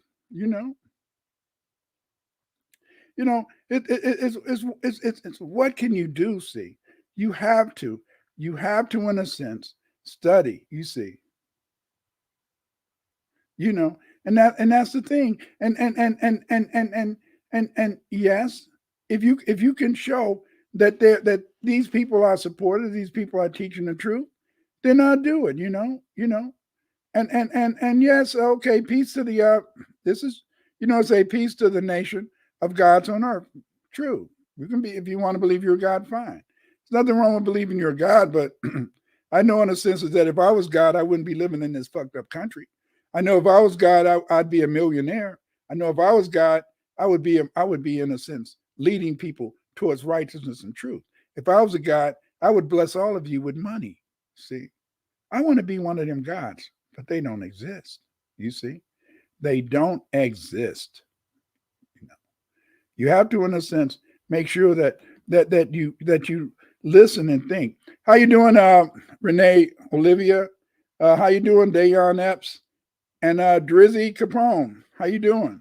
And Dora Vale. Oh, I say this every day. Dora Vale.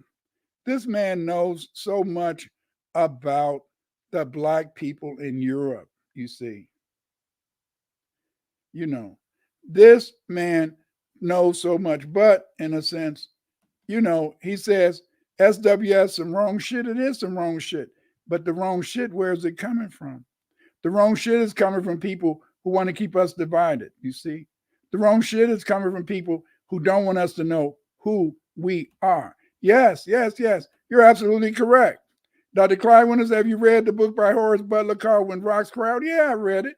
And if you notice, he puts me in the introduction, but that doesn't mean in the sense that everything is. But see, you have to read these books, but these books do not tell you that this is the old world,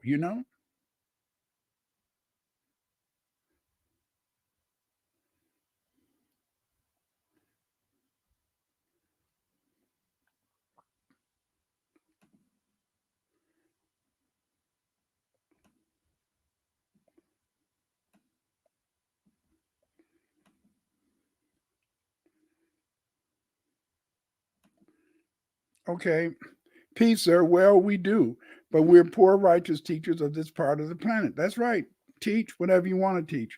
But what I beg you to do is to make sure that you teach based upon the facts. You'll say, well, what are the facts? We can make the facts. You can make the facts any way you wish. You can teach people anything you wish, but wouldn't you rather, in a sense, have people being able to state facts that they can support? If you've got people going around and saying that, okay, we came from Pangea, but then there's no evidence that Pangea had human beings on it, why even teach that mess? See? What you want to do is that you want to make sure, in a sense, that you're teaching people those things that they can depend on, You want to, in a sense, teach people things. How Renee Oliveira, you see, Adam Byers, you see. But the thing is this, is that no, I do not like coming here saying this, I don't like coming here saying anything to divide people, and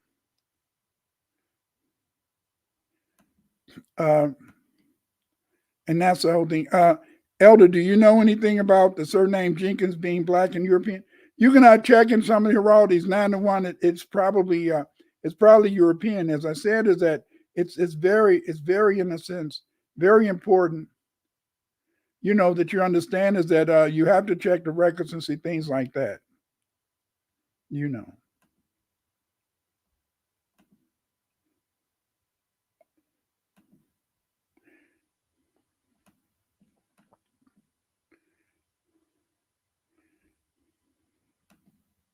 Renee says, "Thank you for sharing your knowledge, Dr. Winters." Yes, but this is it: is that verify it.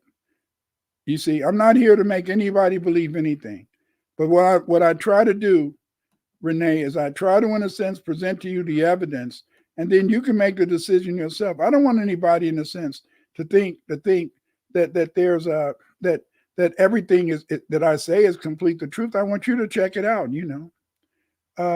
Here's something again. CGI Kid. Weren't the Europeans that colonized America black?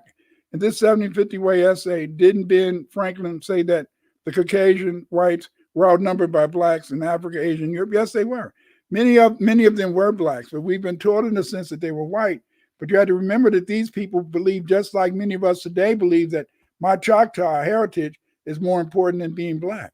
These people, in a sense, they were black people. They were what we would call, in a sense, they were Sephardic Jews. They were Moors. Many of them were Germans, but they didn't see themselves as being black because they said that the only black people came from Africa, and these were the Negroes, even though they may have been darker than me.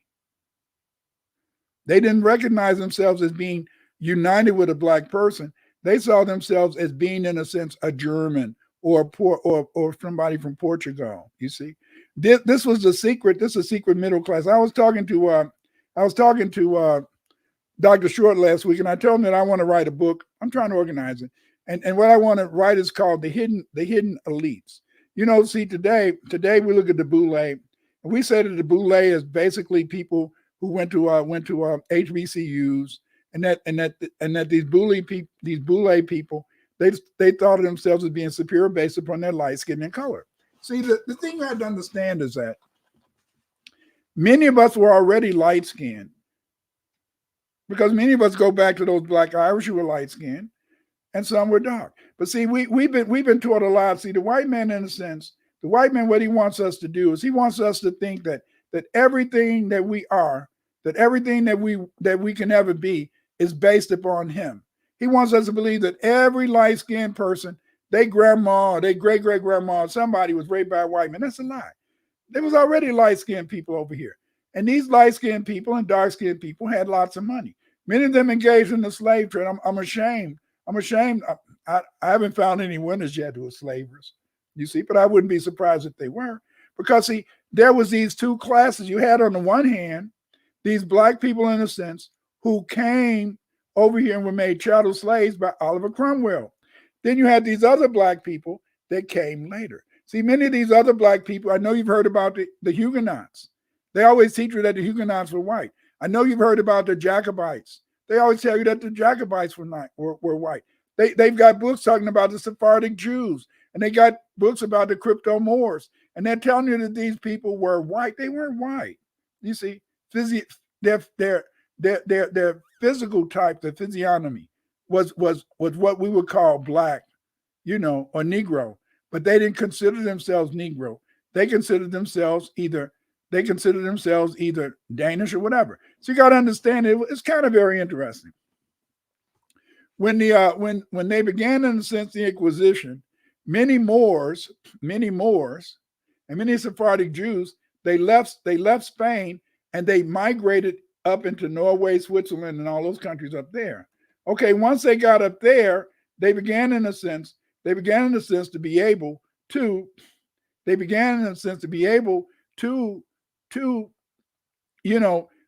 continue their business affairs and things like that. Also, many other black Jews in Britain, they were ran out of, in a sense, Britain, and they went to Norway. Then many of the black Quakers, they went to Norway. And then later, as America became an independent country, they began to migrate to the Americas, these black people. And they formed, in a sense, a middle class, but they didn't see themselves as black. That's why I always tell you the only way that we can be successful is that we have to, in a sense, unify around being B1. Europeans, they unify around being, in a sense, they unify around being white. You see? Okay, here's Adam Beyer said they found 2 Africans in the Virgin Islands, bones dating to 1250 AD. Of course they would have found Africans, because see, the point is this, is that I already showed you in the beginning of this lecture. Remember I showed you the so-called Caribs, you know, and let's look at that again.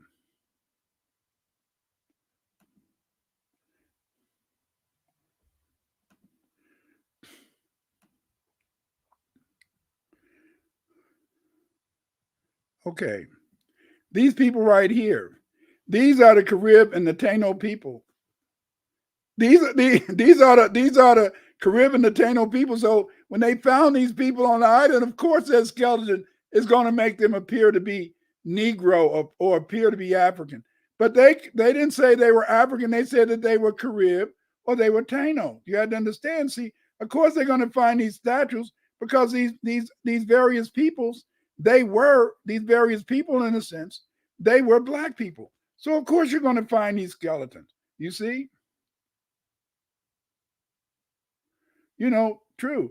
You can teach people dogs crow and chickens bark, but is it true? That's right. But at the same time, sometimes if a European says it, if a Caucasian says it, many people will believe it's true, because many of us believe that as long as a Caucasian says it's got to be true. That's why, if you notice, Dane Calloway, he talks a lot of this bullish. He talks about us going back to being naturalistic. And who does he show at the beginning of his videos? Some white folks saying, listen to Dane Calloway. Listen to Dane Calloway. What did Neely Fuller say? Neely Fuller taught us that we have to, in a sense, study history, not to look at where we are today, but to understand where we came from, where we came from. Where we came from, you see? We had to look at this. Dizzy Capone. Where they came from, you see? Dr. Clyde, any thoughts on Haiti?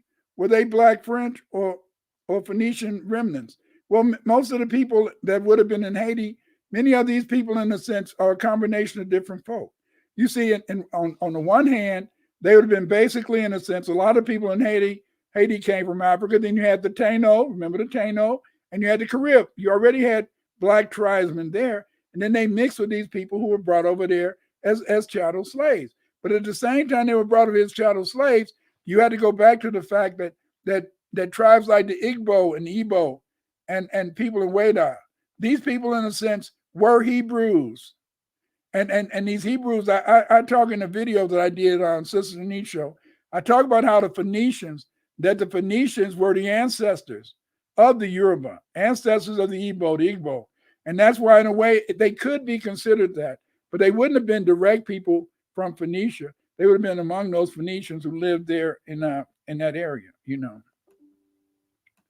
Okay, I get tired of those Moorish groups with the foolishness. Prove it or shut up.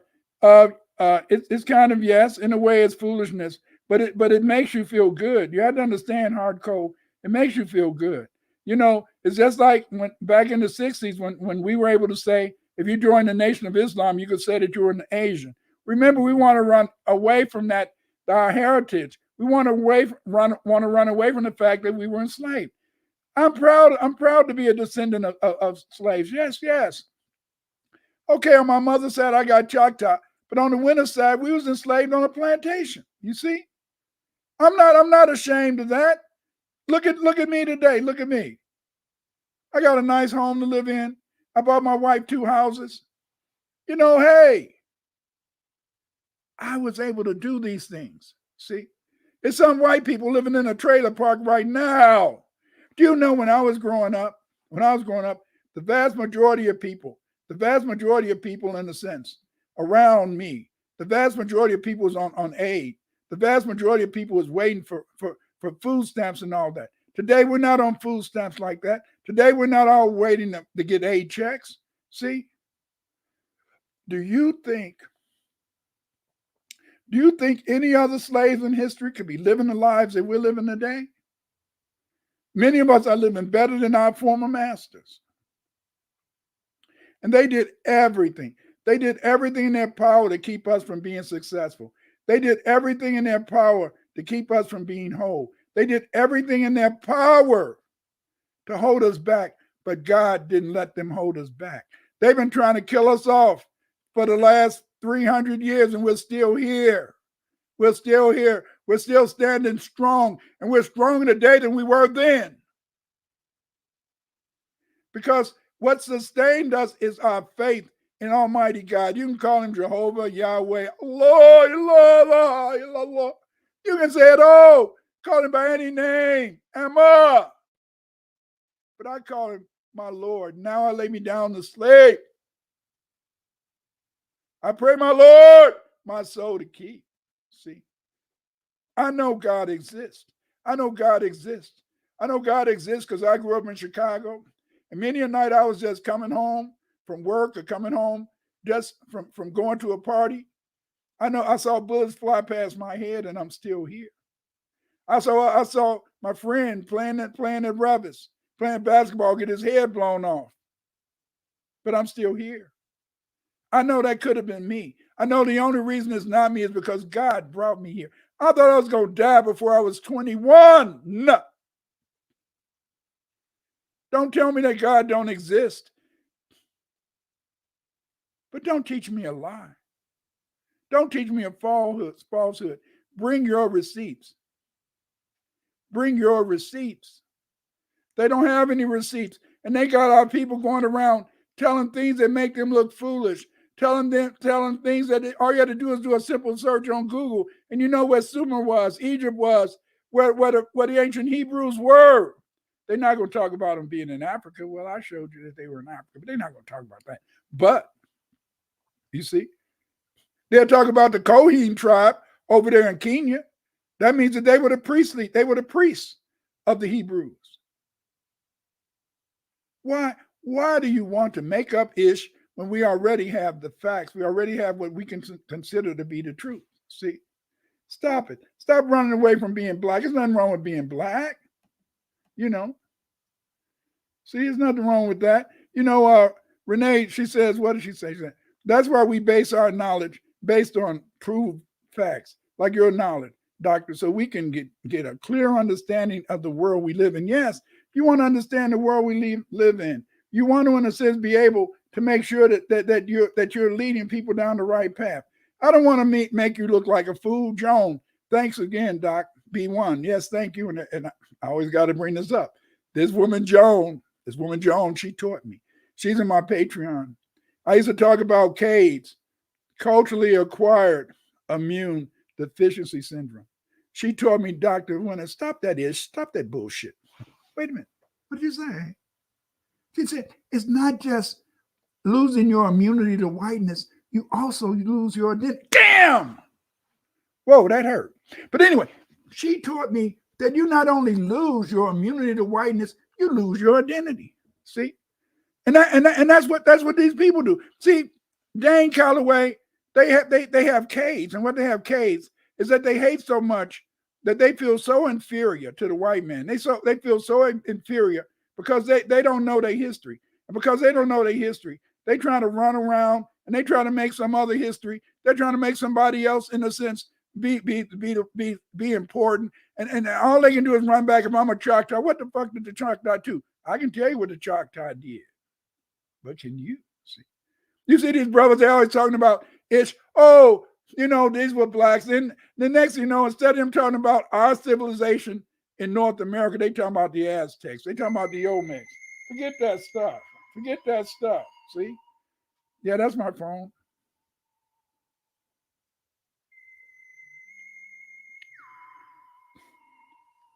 I have that number because I have children.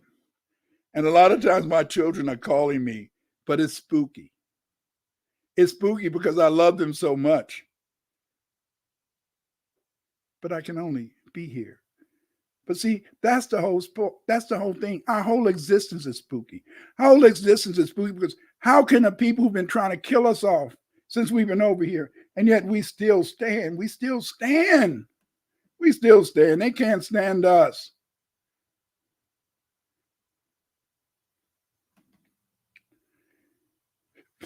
Dora L. Can I hear you say B1 baby? B1 baby. Used to say it to that other guy show, B1 baby. But the whole point is that it don't matter. The truth will set you free. We are B1 baby.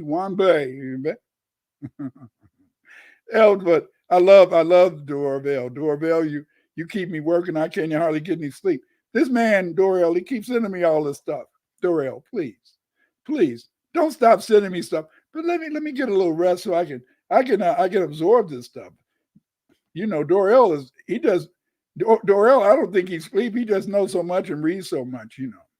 And okay, Renee, exactly. Our researcher work, to show and prove the original people are the fathers and mothers of civilization. Again, thank you for your hard work, sir. Peace. Yeah, I wrote a book called the Black History, the World History of the Black Race, and in it I talk about every Black civilization. But right now I'm getting my book finished, and my book is called the cultural. What is it? The history and culture of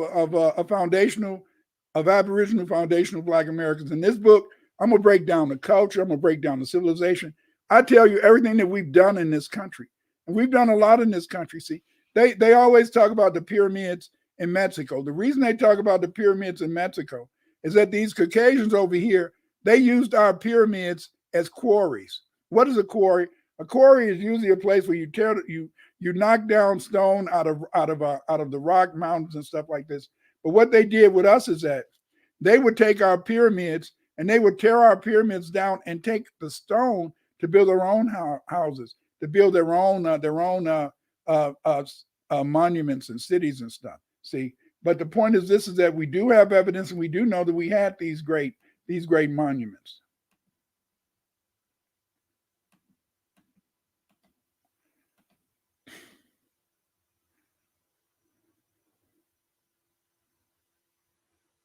Okay. CGI Kid said, I did a slide in Europe presentation on Hitler being black man. The so-called white Hitler was a photo op. I don't know about that, because see, many other Germans, you have Arnold Schwarzenegger, but again, we do know that the original Germans, they were black. The Jews were the Sephardic Jews were black, but the Ashkenazi, that's a different story. They're the Khazars, and they came from a different area. But it's I don't know about Hitler. I don't know about Hitler, but a lot of things have been photoshopped. Okay, here's Bruce. Dr. Clyde, have many light, white-skinned, third great grandparents? None classified as white. Is there any truth that the old mulatto cat African mixing with native FBA indigenous? Yes. The original use of the word mulatto, that was a term that applied to Africans. Let me explain to you. Africans who mixed in a sense with Aboriginals. They were called mulatto. They were, like I told you, it was already black Europeans over here. Many of the black Irish that came over here, they were light skinned. They were red bone. All of our ancestors, like a lot of people on my father's side, just about everybody is really super light skinned. And the thing is, this is that but my father, he married my mom, who was dark Choctaw and all that El Meso. But the point is, this is that yes, but light skin did not come from mating with white people. A lot of us was already light skinned, but we only assume. See, we've been taught another lie. We assume that the only light skinned people who we would call black, the only light skinned black people were in Louisiana. That's false. There were light skinned black people all over this country, and these light skinned black people had European ancestry, but they didn't, in a sense, really identify as being Negro, because I told you. That's why you got to get my book, Law and Nationality. In my book, Law and Nationality, I explain how the majority of people were not known, in a sense, by their what we would call their race, black, African, or whatever, and then Caucasian.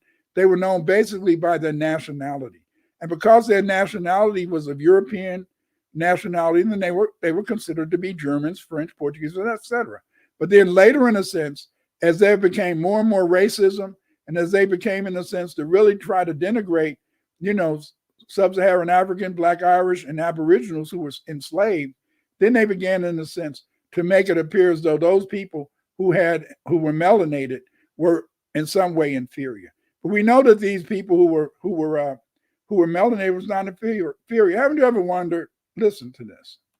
Haven't you ever wondered why are foundational Black Americans?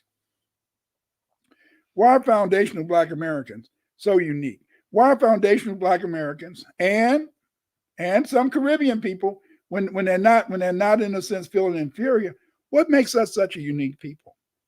The thing that makes us a unique people is that they brought the best from Africa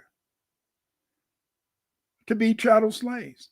They brought the best, you see, Aboriginals to work on their plantations and tobacco. And they definitely brought the best. They got rid of all the damn Black Irish. This was their musicians.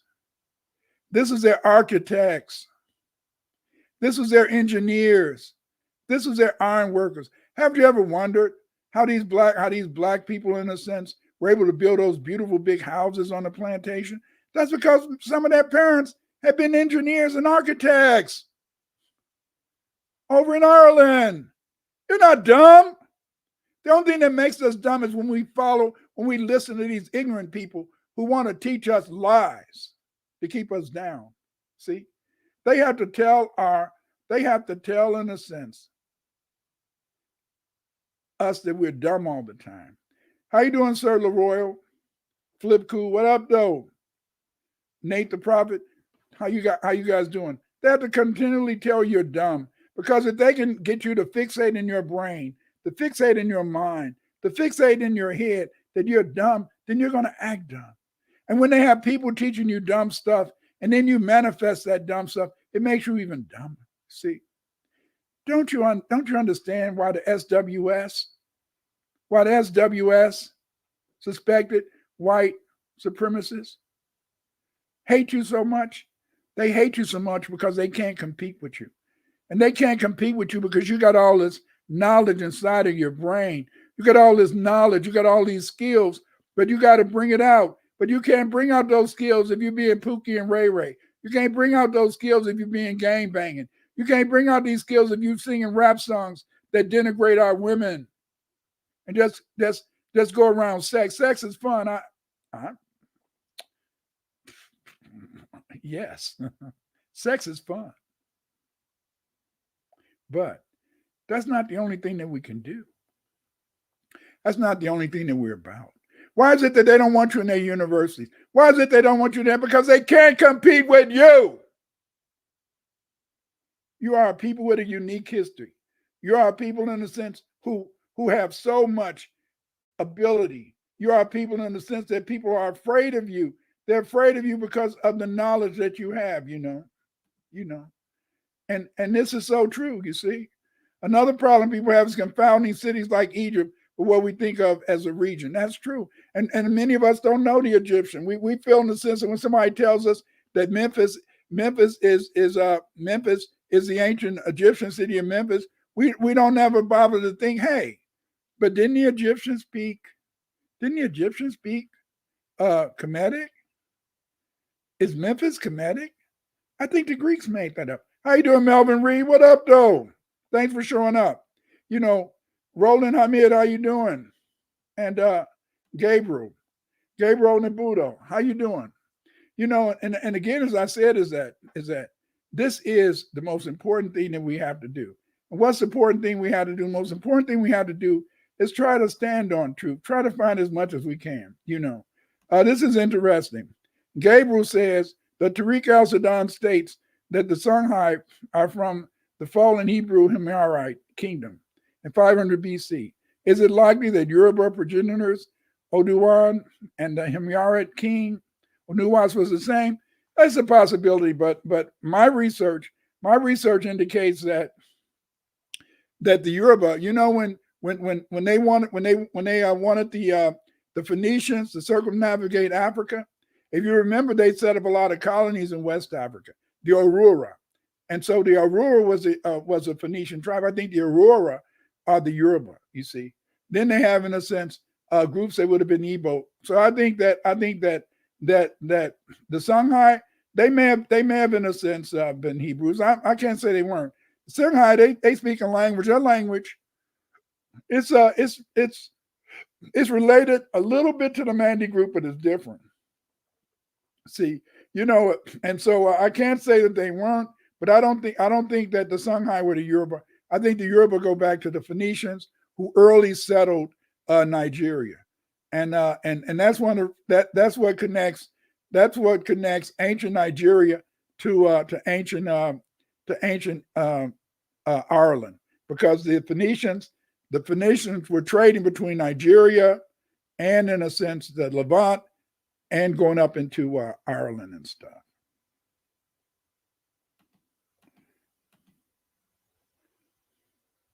Okay, this is cool. Okay, Live Cool. Your work on why DNA R1B in Black Africans is groundbreaking. More proof of all humans were once Black. It doesn't. You're absolutely correct. And what I did is that what we found is this. I used to be on Egypt Search, and many of the books that you find about Black people, it came from what we used to do on Egypt Search. What we found, in a sense, is that often the Europeans, in the main article they would write relating to genetics, they would put in there a lot of, like plain information.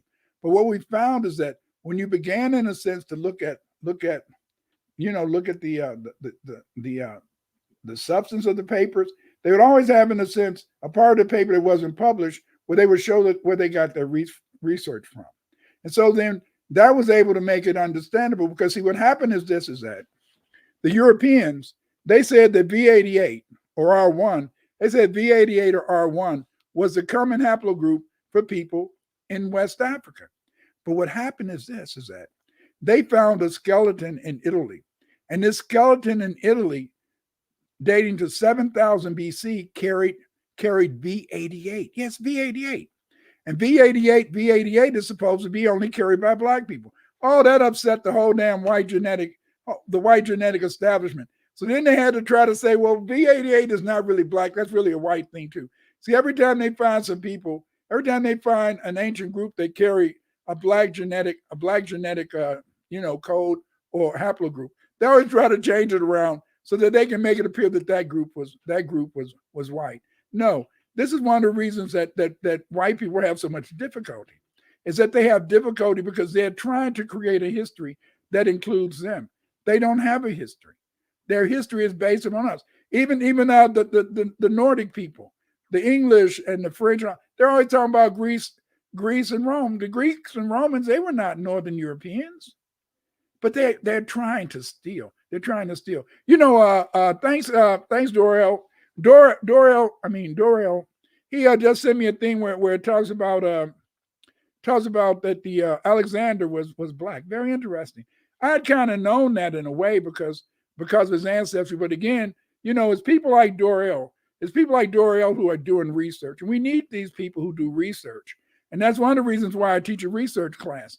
I'm going to have my research class again. I might do it sometime this month or next month. But again, we need researchers like Dorel and other people who are doing the research to really make us aware of our origins, our ancestry. When people are talking about that their ancestors were never slaves, that they had German or they had, in a sense, Black Irish ancestry, they're not trying to front. They're not trying to show off. They're just telling you what their history. If they say they were an Aboriginal that was never a slave, they're not trying to brag. They're right. All Black people were not slaves. That's what you got to get into your head. Now, my ancestors, some of them were slaves. I'm absolutely proud of that, you see. But the point is that everybody is not a descendant of a slave. And once you understand that, you'll be better off, you see. Respect people for their heritages. Respect people for their histories. See, we have to be B1. We have to be B1, baby. We got to be B1. That means Black first. Because as long as we're B1, then we're going to be able to unify, and we're going to be able, in a sense, to conquer and really, really tell the world of our truths and help our people to be everything that they can be. How you doing, Cheryl Lynn? Cheryl Lynn said, "Don't hurt yourself, sir. We like you around." I'll try not to, but what can I do? You guys, they sent me a beautiful gift, Deborah, and some of the other people from my class. If I'm missing anybody's name, please forgive me. But they sent me a very beautiful silver chain. They sent me an omelet with my name written in Egyptian. Thank you for thinking about this old man sitting on his couch. Do, do, do, do, do. Now I can smile. Thank you.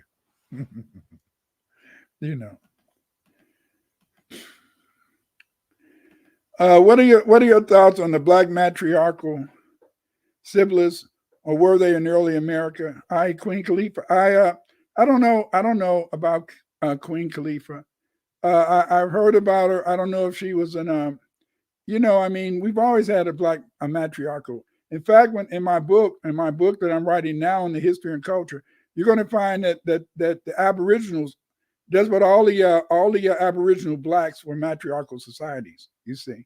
But the point is that in these societies, they recognize the importance of the woman. They recognize the woman because you remember, we've been taught a lie. We've been taught that the first human was a man, and that because the first human was a man, and that women were made from a man's rib.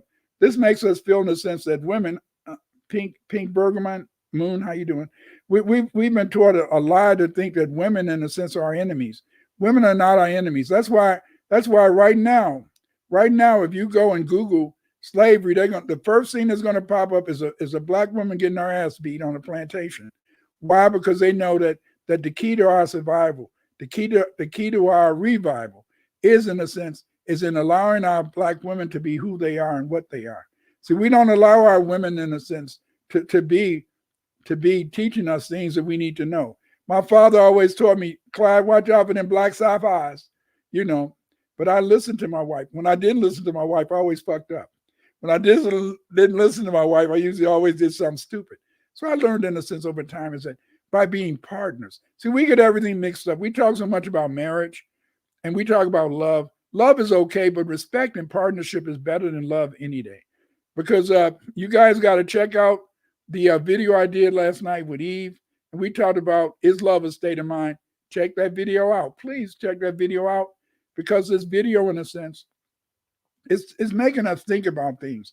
I'd like you guys to subscribe to my YouTube channel. I want you to put a like. Please put a like to the video right now. Just take that finger up, boom, and make a like.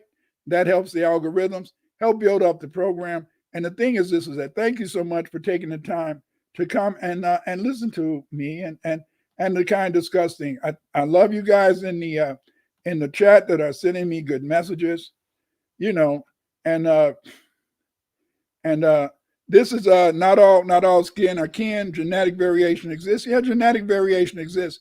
But see, the thing is this. Let me tell you something. If you really saw, in a sense, when they give you a genetic profile, if you really saw a genetic profile, usually they find that your genetic profile may have maybe 50 or 60 different haplogroups, and then they'll just tell you about the ones that they feel are in the majority. See, don't get it twisted. You see, don't, this whole thing about pure blood that a lot of Hebrews and a lot of Moors talk about, that's all bullshit. There's no blood. How you doing, Nocti? There's no blood that makes you different. See, that's that white man-ish. That's that white man-ish when you're always talking about blood and you're talking about we go back to this and we go back to that. No, there is no superior race. And God's people are basically what? Black people. Because most black people believe in God. See, there's no group superior to any other group except the people who believe in God. And when you start making yourself believe that somehow you're separate from the other folk because you belong to a particular religious group, then you're going for a downfall. Because see, that's what divided us. Be one is the only way. Be one. We have to be black first. Because whenever you want to separate yourself into groups, whenever you want to separate yourself from the masses, whenever you want to make yourself special, all you're doing, in a sense, is creating problems. My mom used to always say, yeah, Clyde, don't ever think you're better than anybody, but know that you're just as good as the best. What? Wait a minute, Mom. What are you talking about? Don't never think you're better than everybody, but you're just as good as the best. Yes. Because, see, you're the best because you're living by those things which you think are right. You're living by those things in which you want to share. You're living by those things in which you respect your fellow man, woman. See, we got to leave. I'm going to leave with this. Black first, baby. Black first, baby. Doorbell, B1. Thank you. Thank you guys for showing. See you next Thursday. And join me on our Sunday night with Yoshimine.